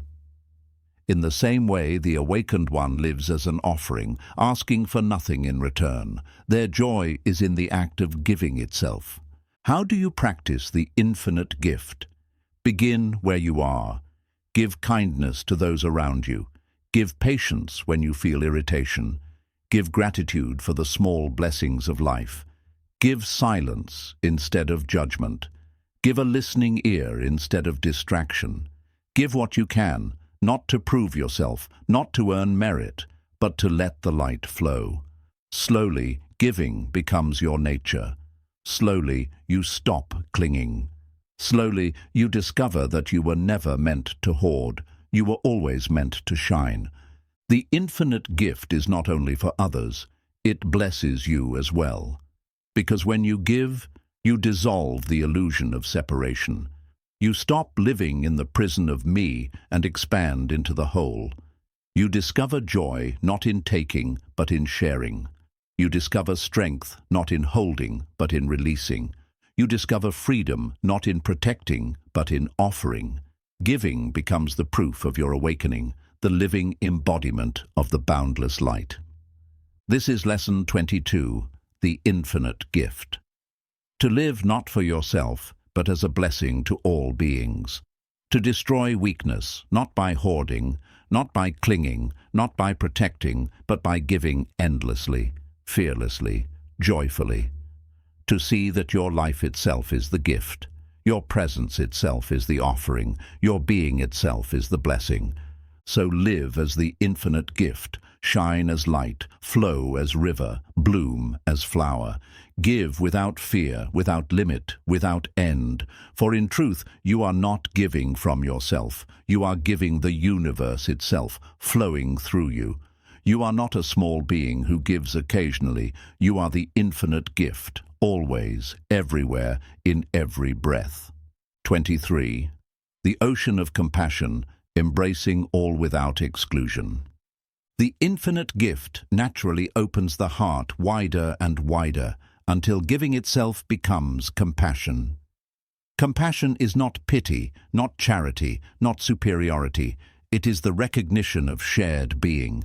It is the ocean in which all rivers of suffering flow, and yet it never overflows because it is boundless.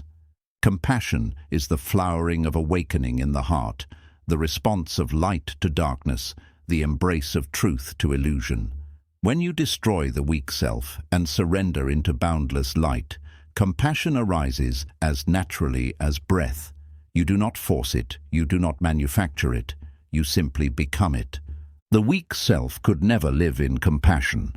It was too preoccupied with itself, too entangled in its own pain, too desperate to protect its own boundaries. At times, it imitated compassion. It offered help in order to gain recognition, or to feel superior, or to escape guilt. But this was not true compassion. It was disguised self-interest. True compassion arises only when the illusion of separation dissolves. Only when you see that the pain of others is not separate from your own pain, only when you see that all beings are one, does compassion shine without effort. Compassion is the opposite of weakness. The weak self feared suffering and ran from it. The awakened one embraces suffering, not to wallow in it, but to heal it. The weak self saw others as enemies or strangers. The awakened one sees others as reflections of itself. Compassion is not weakness.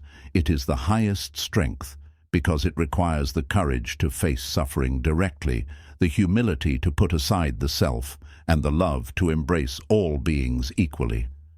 Buddhism teaches the Bodhisattva path, the vow to awaken not only for yourself, but for the liberation of all beings.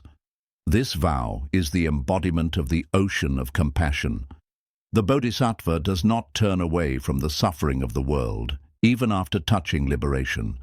They remain in the world like a lighthouse in the storm, guiding others to shore. Why? Because they see no separation. To awaken while others remain in darkness is not complete awakening. To be free while others remain bound is not true freedom. The Bodhisattva's compassion is boundless, and it embraces all without exclusion. The weak self judged and divided. It said, "This one is worthy of my love, that one is not. This one deserves compassion, that one deserves punishment." It created walls of preference, barriers of prejudice, limits of tolerance. But the ocean of compassion knows no walls. It does not ask who is worthy, who deserves, who qualifies. It simply flows endlessly, touching all. The sun does not choose where to shine. The rain does not choose where to fall. The ocean does not choose which rivers to accept. Compassion, too, embraces all without exclusion. To live as the ocean of compassion is to love without conditions, not, "I will love you if you change," not, "I will love you if you agree," not, "I will love you if you deserve." True compassion says, "I love you because you are. I love you because we are one. I love you because in your suffering I see my own." This compassion is fierce because it refuses to exclude. It embraces even those who harm, even those who hate, even those who reject, not to condone their actions, but to see their suffering beneath them, to see that harm itself is born of pain, that hatred itself is born of ignorance, that cruelty itself is born of fear. Compassion sees through the action to the being and embraces the being while working to heal the action. This does not mean becoming naive or passive. The ocean of compassion does not ignore injustice. It does not accept harm as natural, but it responds differently. The weak self responds to harm with hatred, with vengeance, with division. The awakened one responds with clarity, with strength, with compassion. They act to stop harm, but without hatred. They act to heal, not to destroy. They act not to punish, but to awaken. This is the fierce compassion of the Bodhisattva, the compassion that embraces even the enemy, even the oppressor, even the ignorant, because it sees that all are caught in the web of suffering. The weak self could not bear this. It said, "How can I love those who hurt me? How can I forgive those who cause pain?" But compassion does not mean approval, it means understanding. To understand that even those who cause pain are themselves in pain. To understand that ignorance is blindness, not evil. To understand that cruelty is confusion, not truth. This understanding does not excuse, but it heals. And in healing, compassion breaks the cycle of suffering. The ocean of compassion also includes yourself. The weak self often hated itself, punished itself, condemned itself. Even when it tried to love others, it excluded itself from compassion. But true compassion excludes no one, not even you. To live as the ocean of compassion means to embrace your own suffering with the same tenderness you offer others. To forgive yourself, to care for yourself, to love yourself, not as an indulgence, but as part of the whole, because you too are a being in need of compassion. You too are part of the one. When you embrace yourself in compassion, you dissolve self-hatred and allow healing to flow freely. Compassion also transforms how you see suffering itself. The weak self resisted suffering, asking, "Why me? Why now? Why this?" It saw suffering as meaningless, as punishment, as injustice. But compassion sees suffering as the ground of connection. In suffering, you discover your shared humanity, your shared being. In suffering, you open the heart because you realize you are not alone. Suffering becomes the soil from which compassion grows. Without suffering, compassion would not exist. Without compassion, awakening would not be complete. To practice the ocean of compassion, begin with small acts. Notice the suffering around you and respond, not with pity, not with judgment, but with love. When someone is angry, see their pain. When someone is cold, see their loneliness. When someone is cruel, see their ignorance. Respond not with hatred, but with compassion. Offer a kind word, a gentle presence, a patient silence. And when you fail, when you fall into judgment or hatred, offer compassion to yourself. Slowly, you train your heart to embrace more, to exclude less, to flow wider. Compassion is not sentimental, it is fierce. It does not turn away from suffering, no matter how deep, no matter how ugly. It walks into the darkness and shines light. It holds the broken, the rejected, the feared, the hated. It embraces all because it knows that all are part of the one. To live as the ocean of compassion is to become vast, unshakable, endless. Like the ocean, you receive all rivers, no matter how muddy, no matter how polluted. You receive them, and in your vastness, you cleanse them. This is the strength of compassion, the ability to embrace all without exclusion. This is Lesson 23, the ocean of compassion. To live as an embrace without limit. To destroy weakness by expanding love beyond all boundaries. To heal the world not with judgment, but with understanding. This compassion is not optional, it is the natural flowering of awakening. Without it, awakening is incomplete. With it, awakening becomes boundless. So live as the ocean of compassion. Let no one be excluded, not even yourself, not even your enemy. Embrace all, heal all, love all. For in truth there is no all, there is only one. And when you live in compassion, you live as that one, vast and unending. This is the destruction of weakness. This is the embrace of compassion. This is the ocean without shores. 24. The eternal dance of service, walking the path without end. When compassion ripens in the heart, it cannot remain still. Like water that must flow, like wind that must move, compassion expresses itself through service. Service is not duty, not burden, not obligation. Service is the natural movement of awakening. It is the dance of light into form, the flow of compassion into action, the embodiment of wisdom in the world. To live as service is to live as the eternal dance, never ending, never tiring, always flowing. The weak self feared service. It saw it as loss, as sacrifice, as obligation. It said, "If I serve others, who will serve me? If I give, what will be left for me? If I bow, will I not be beneath them?" It resisted because it saw service as weakness. But the awakened self knows the truth. Service is the highest strength. For service does not diminish, it expands. Service does not enslave, it liberates. Service is not about lowering yourself. It is about dissolving the self entirely so that life itself flows through you, endlessly, without obstruction. Service is the natural expression of compassion. Compassion feels the suffering of all beings. Service acts to relieve it. Compassion sees, service responds. Compassion is the ocean, service is the waves. Without waves, the ocean remains hidden. Without service, compassion remains unexpressed. To awaken fully is not only to see truth, not only to feel compassion, but to live as service. This service is eternal because it is not tied to results. The weak self served only when it expected recognition, reward, or success. It said, "I will serve if it changes things. I will serve if others see me. I will serve if I gain in return."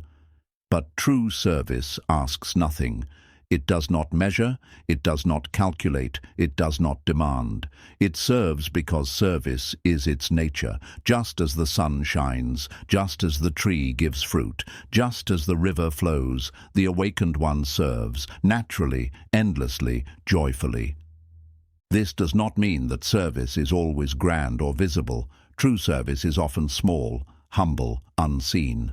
A kind word, a patient silence, a listening ear, a gentle presence. These are service. carrying water, sweeping the floor, feeding the hungry, comforting the lonely. These are service. The weak self chased glory, seeking great acts to prove itself. The awakened one finds joy in the smallest act, because every act of service is infinite.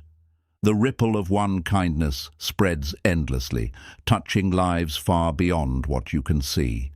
The eternal dance of service is not about exhaustion. The weak self feared that endless service would drain it, deplete it, destroy it.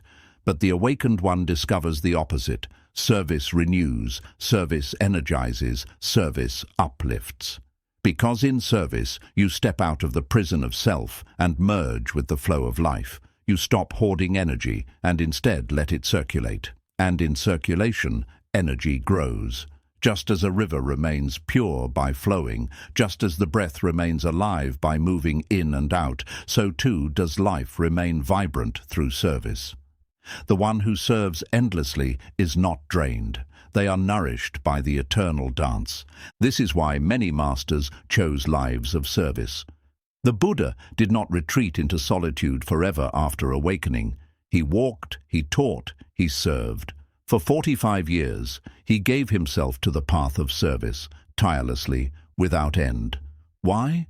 Because service is the highest expression of awakening. It is awakening in motion, enlightenment in action, wisdom alive in the world. Without service, awakening is incomplete. With service, awakening becomes infinite. The eternal dance of service also dissolves hierarchy. The weak self sought status, always asking, who is above me? Who is below me? Who should serve me, and whom should I serve? But the awakened one sees no above, no below. Service is not about hierarchy, it is about unity. When you serve, you do not lower yourself. You reveal that there is no separation. To wash another's feet, to feed another's hunger, to comfort another's sorrow is not to serve them. It is to serve yourself, because all are one. Service is the dissolving of separation into unity. Service is also joy. The weak self sought joy in consumption, in possession, in recognition. But these joys were fleeting, fragile, hollow.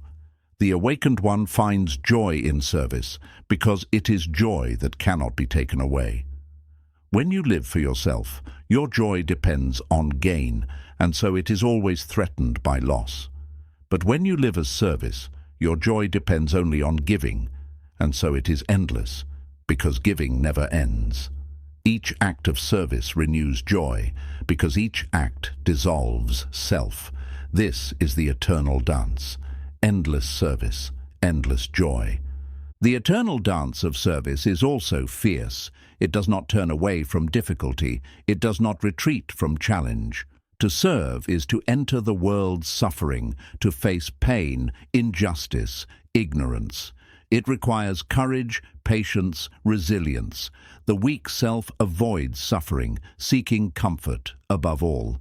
The awakened one walks into suffering, not to suffer for suffering's sake, but to bring light into darkness. Service is not comfortable, it is transformative. It transforms you, it transforms others, it transforms the world. The eternal dance of service also teaches humility. The weak self wanted to be celebrated for service, to be seen as noble, as generous, as holy. But true service does not seek recognition. True service is invisible, anonymous, silent. The awakened one does not care who sees, who knows, who remembers. They serve because service is their nature, not because it builds reputation. And in this humility lies the deepest strength, because the one who serves without needing recognition can serve endlessly, freely, joyfully. How do you practice the eternal dance of service? Begin where you are. Look around you. Who needs a smile? Who needs a kind word? Who needs patience, understanding, care? Serve in small ways and do it without expectation. Then expand. Serve your family, your community, your world. Serve not because you must, but because you can. And when service feels heavy, remember, it is not you serving. It is life itself flowing through you. You are only the vessel, the channel, the wave. Let life dance as service through you, and the burden dissolves into joy. Service also means serving the world itself. The weak self saw nature as a resource to exploit. The awakened one sees nature as life itself, deserving of care. To protect the earth, to plant a tree, to care for animals, to live gently on the planet, this too is service. The eternal dance of service embraces not only people, but all beings, all forms, all life. To serve is to harmonize with the whole, to live as a blessing to the earth itself. This is lesson 24, the eternal dance of service. To live not for yourself, not even for your own awakening, but as a movement of compassion in the world. To destroy weakness, not by hiding from suffering, not by clinging to comfort, but by walking into the world with open hands, open heart, open being. To serve endlessly, without end, without exhaustion, without pride. So walk the eternal path, dance the eternal dance. Serve with each breath, each step, each word, each silence. Serve not as a duty, not as a sacrifice, but as your nature, your joy, your truth. For in service you discover eternity, not as an idea, but as a living dance. This is the destruction of weakness. This is the joy of service. This is the eternal dance. 25. The sky of freedom, living beyond all boundaries. There comes a point in the path when the dance of service, the ocean of compassion, and the gift of light all dissolve into something even greater. Freedom. Not freedom as the weak self imagined it, not the freedom to indulge, to consume, to escape responsibility, but the true freedom of the awakened being. This freedom is vast, limitless, boundless, like the open sky. It cannot be confined, it cannot be owned, it cannot be diminished. To live in the sky of freedom is to live beyond all boundaries, beyond all walls, beyond all illusions. The weak self misunderstood freedom. It thought freedom meant doing whatever it wanted, whenever it wanted. It equated freedom with indulgence, with control, with the absence of restraint. But this false freedom only deepened its chains. The more it indulged, the more it depended. The more it consumed, the more it hungered. The more it demanded, the less satisfied it became. What it called freedom was only another form of slavery, to desires, to fears, to illusions. True freedom is the opposite.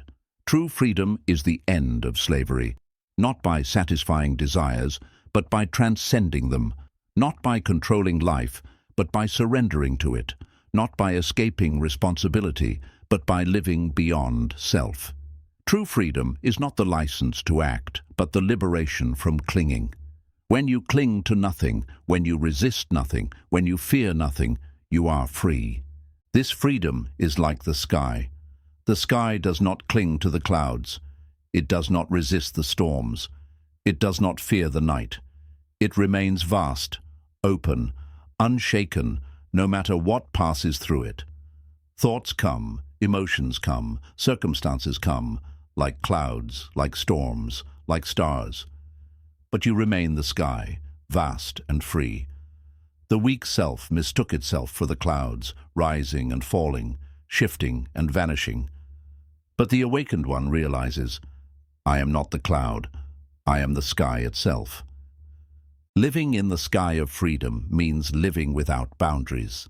The weak self created endless boundaries between self and other, between good and bad, between success and failure, between worthy and unworthy. It lived trapped in cages of judgment, of comparison, of identity. But the awakened one sees that these boundaries are illusions. In truth, there is no separation, no division, no wall.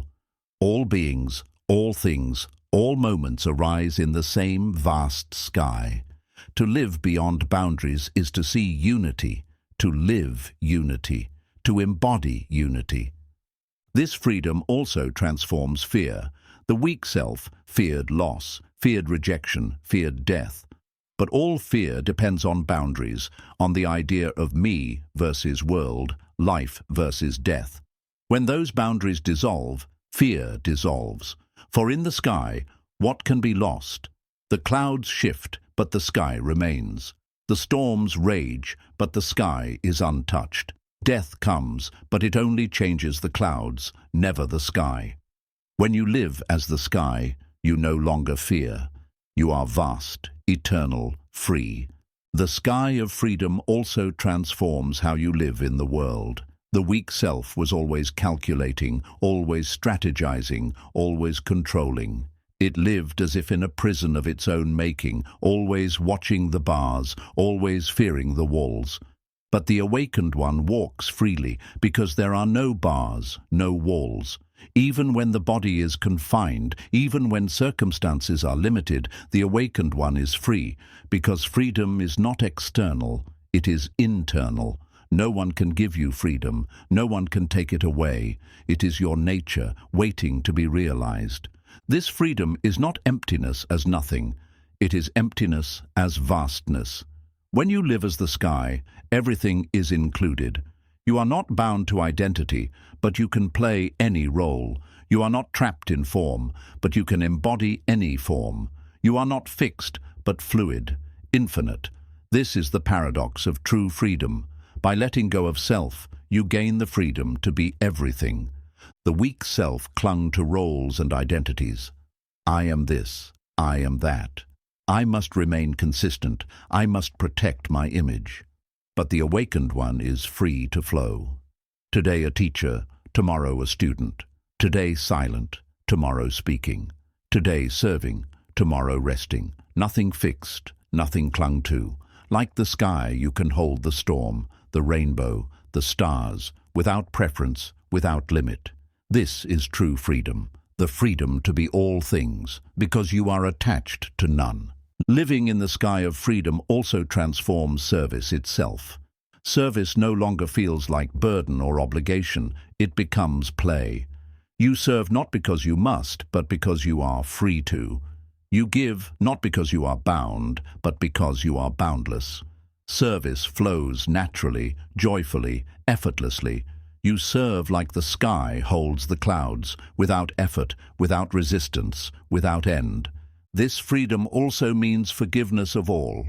The weak self clung to resentment, keeping others bound in chains of judgment. But in the sky of freedom, no such chains exist. You forgive, not because others deserve it, but because you are free. You cannot be bound by hatred, cannot be confined by bitterness. Forgiveness is not weakness, it is freedom. And in forgiving, you liberate yourself as much as the other. How do you practice the sky of freedom? Begin by noticing the boundaries you cling to. Notice the labels, the judgments, the comparisons. Notice how you divide the world into categories: self and other, success and failure, worthy and unworthy. Then, gently, let them dissolve. See that all arises in the same sky. See that the boundaries exist only in thought, not in truth. Practice resting as the sky, vast, open, unbound. Meditation is the gateway to this freedom. Sit, breathe, watch. Let thoughts rise and fall like clouds. Let emotions come and go like storms. Let silence expand like night.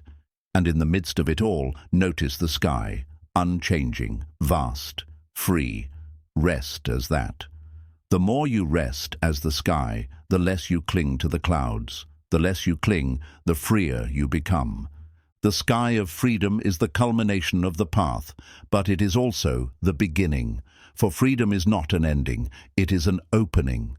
When you are free, you can live fully, love fully, serve fully. You no longer live in fear, in clinging, in weakness. You live vast, radiant, unshakable. You live beyond boundaries. You live as the sky. This is Lesson 25, the sky of freedom. To live beyond boundaries, to destroy weakness, not by building walls, but by dissolving them. To discover that you are not the cloud, not the storm, not the passing form, but the vast sky that holds it all. So live as the sky. vast, open, boundless. Hold all beings, all moments, all forms in your embrace. Fear nothing, cling to nothing, resist nothing, for you are free now and forever. This is the destruction of weakness. This is the boundless sky. This is freedom. 26. The Song of Emptiness, when silence becomes music. There is a stage in the journey where silence itself begins to sing. Emptiness, once feared as void, once mistaken as loss, reveals its hidden nature. It is not dead, but alive. It is not absence, but potential. It is not silence as nothing. It is silence as music. When the weak self is destroyed, when freedom opens like the sky, what emerges is spontaneous expression, effortless, joyful, creative.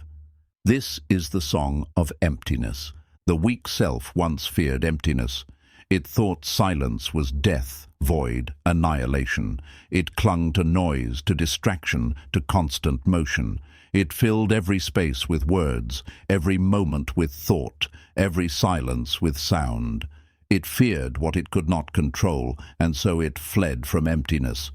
But the awakened one has entered emptiness fully, surrendered completely, dissolved into the sky. And there they discover something astonishing. Emptiness sings. The song of emptiness is not made of notes, not made of words.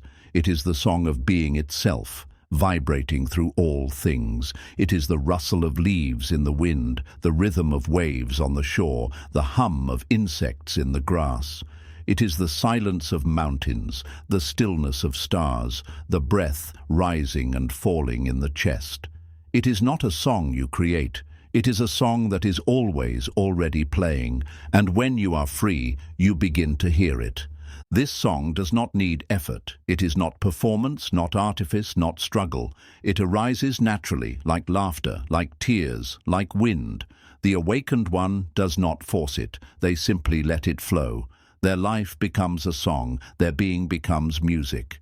Every word they speak carries rhythm. Every silence they hold carries melody. Every action they take carries harmony. Not because they plan it, but because they live in alignment with the song of emptiness. The weak self tried to control life like a composer, forcing notes onto paper. It demanded, "Life must sound this way. I must achieve this. Others must respond like that." But its forced song was disharmony, noise, discord. The awakened one realizes that life itself is the true composer, emptiness itself the true musician. They surrender, and in surrender they discover the beauty of spontaneity. Life sings through them, and the song is effortless, infinite. The song of emptiness is not only beauty, it is also play. The weak self took life with grim seriousness, burdened by fear, weighed down by expectations. But when you dissolve into emptiness, you rediscover the innocence of play. You dance, not to impress, but because the rhythm moves you. You laugh, not to hide pain, but because joy overflows. You speak, not to dominate, but because silence itself wants to play in sound. Life becomes play, and play becomes sacred. This song is also compassion in sound. The awakened one's presence itself becomes music that heals. Their words soothe, their silences comfort, their actions resonate with harmony. People feel it, often without knowing why. They feel uplifted, calmed, inspired, simply by being near. This is not magic, not manipulation. It is the natural resonance of emptiness singing through a free being. When you live as emptiness, you become an instrument of the universe, vibrating with its eternal song. The song of emptiness also transforms suffering. The weak self saw suffering as noise, as chaos, as meaningless dissonance. But the awakened one hears suffering as part of the song. Even pain, even sorrow, even loss carries its own music. The wail of grief, the cry of anger, the sigh of exhaustion, these too are part of the great composition. The awakened one does not deny them, does not resist them. They listen, they embrace, they find harmony even in dissonance. In this way, suffering itself is transformed into music, woven into the eternal song. The song of emptiness is also the song of impermanence. Every note arises, shines and fades. Every sound comes, lingers and passes. Nothing lasts, nothing clings, nothing stays. And yet, because nothing lasts, everything is beautiful. The cherry blossom falls, and its falling is the song. The candle burns out, and its flickering is the song. The breath enters and leaves, and its rhythm is the song. When you live in emptiness, you hear this impermanent music everywhere, and you weep, not with sorrow, but with gratitude. This song is not always gentle. Sometimes it is storm, thunder, fire. Sometimes it is silence, so deep it shakes you. Sometimes it is laughter so wild it dissolves you. The weak self wanted only sweet songs, only pleasant notes. But the awakened one embraces the whole symphony, all notes, all tones, all rhythms, because emptiness holds all, emptiness sings all, nothing excluded, nothing rejected. The song is vast, infinite, eternal. How do you practice the song of emptiness? Begin by listening. Sit in silence and listen, not for music, but for life itself. Hear the hum of the world, the rhythm of your breath, the pulse of your heart. Listen without judgment, without demand. Let sound rise and fall. Then notice that even silence sings, that in the absence of sound there is presence, vibration, depth. Slowly you realize that all is music, all is song. Then let yourself join the song. Speak honestly, act spontaneously, move freely. Let go of perfection, let go of control. Sing when you feel joy, weep when you feel sorrow, laugh when you feel absurdity. Do not suppress, do not force. Let emptiness sing through you. Your life becomes a dance, your being a melody, your path a symphony. And in this song you destroy weakness, not by force, but by resonance. Weakness cannot survive in the joy of the song. The song of emptiness also invites you to creativity. The weak self tried to create for gain, for recognition, for wealth, for permanence. But the awakened one creates for play, for joy, for love. They paint, they write, they dance, they sing, not to prove, not to impress, but because emptiness overflows into form. And these creations, though impermanent, carry the fragrance of eternity. A single word, a single note, a single gesture can awaken hearts, not because of technique, but because emptiness itself sings through them.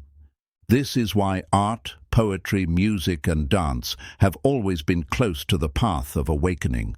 They are not separate from spirituality. They are its natural expression. When emptiness sings, it becomes poetry.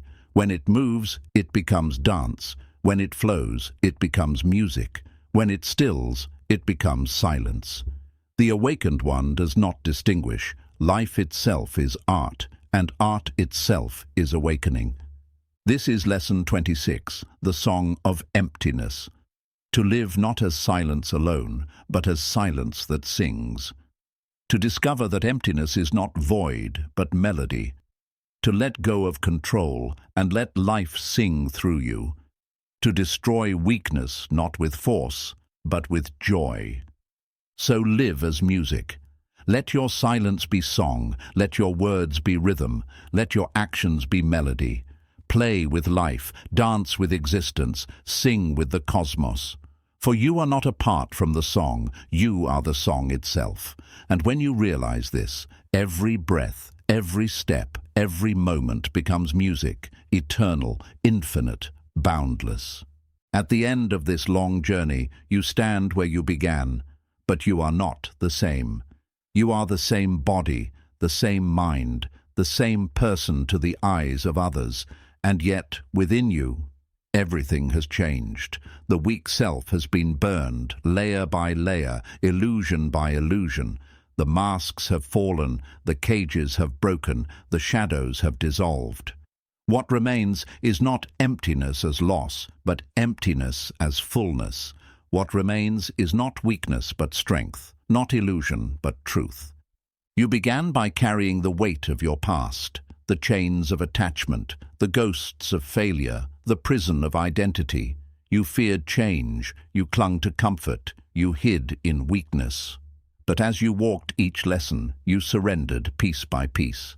You burned attachment, you cut desire, you transformed pain, you killed the ego, you embraced silence, you surrendered completely, you dissolved into light, into compassion, into service, into freedom, into song. And now, looking back, you see that nothing was lost. All that burned was illusion. All that died was weakness. All that dissolved was falsehood. What remains is the truth of who you are, vast, radiant, boundless. The circle of destruction and renewal. The path of destroying weakness is not a one-time act. It is a circle, an endless rhythm. Again and again you will meet your old self, fearful, clinging, angry, lost. Again and again you will burn it. Again and again you will rise anew. Do not think this journey ends with a final destruction. No, weakness returns in subtle forms, wearing new masks, whispering old lies. But now you are not afraid. Now you know the truth. Destruction is not death. It is life. Every time you destroy the weak self, you uncover a deeper strength. Every time you surrender, you awaken. Every time you let go, you expand. The cycle is infinite, but it is not despair. It is growth. Like seasons turning, like stars shining, like breath rising and falling, the path of destruction and renewal is eternal, the integration of all lessons. Each lesson was a step, but together they form a whole. Burning attachment freed you. Cutting desire purified you. Transforming pain strengthened you. Killing the ego humbled you. Embracing emptiness opened you. Surrender dissolved you. Light revealed you. Compassion expanded you. Service moved you. Freedom liberated you. Song expressed you. They are not separate, they are one. Each contains the others, each leads to the others, each depends on the others. To live awakened is to live all of them at once, flowing from burning to serving, from silence to song, from freedom to compassion, as naturally as breathing, the new self. And so, who are you now? You are no longer the old self, weak and clinging. You are no longer trapped by stories, chained by fears, bound by illusions. You are something new, not fixed, not static, but alive, fluid, vast. You are the sky, holding all. You are the light, shining in all. You are the ocean, embracing all. You are the song, singing through all. Do not think of this as a final self, for that would only be another cage. You are beyond self, beyond identity. You are free. And in that freedom, you can be anything. You can be silence, you can be service, you can be joy, you can be stillness. You can be everything because you cling to nothing, the final destruction. The ultimate destruction of weakness is this, realizing that there was never anything to destroy. The weak self was illusion, a shadow, a dream. You fought it, you burned it, you killed it. But in the end, you see it was never real. Only the light was real. Only the sky was real. Only compassion. Only freedom. Only emptiness. And so the greatest strength is not in fighting shadows, but in seeing through them. The weak self never existed. It was only misunderstanding. And when you see clearly, the illusion dissolves on its own. Walking forward. Now you walk forward, but not as the old self. You walk as freedom. You walk as compassion. You walk as service. You walk as song. You walk as silence. You walk as the sky. Your life is no longer about chasing, proving, protecting. It is about shining, giving, embracing, living. Every breath is eternity. Every step is service. Every act is compassion. Every silence is music. Every moment is freedom. And so your life itself becomes the teaching.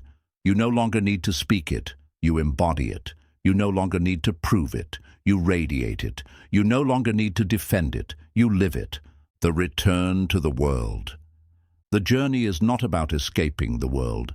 It is about returning to it. You do not live apart, but among. You eat, you work, you speak, you laugh, you cry. You live in the world, but not of it. You are not bound, not chained, not weak. You are free. Others will not always understand. They will still cling, still fear, still suffer. But you will serve them, love them, shine for them, not to change them, not to control them, but because compassion flows endlessly. You return to the world not as prisoner, but as liberator, the eternal path. Do not think of this conclusion as an end. There is no end. The path is eternal. Awakening is not a final state, but an endless unfolding. Freedom deepens, compassion widens, service expands. The song grows richer, the sky opens further. Eternity has no limit. And so, walk endlessly. Destroy weakness endlessly. Awaken endlessly. Sing endlessly. Serve endlessly. Love endlessly. This is the eternal path. Final words. Destroy every weak version of yourself. Burn the old self again and again. But do not stop at destruction. Use the ashes to create, to shine, to love. Become the light, the ocean, the sky, the song. Live as compassion, as service, as freedom. Live beyond boundaries. Live eternity in every breath. This is the teaching, this is the awakening, this is the conclusion. Yet remember, the conclusion is only the beginning.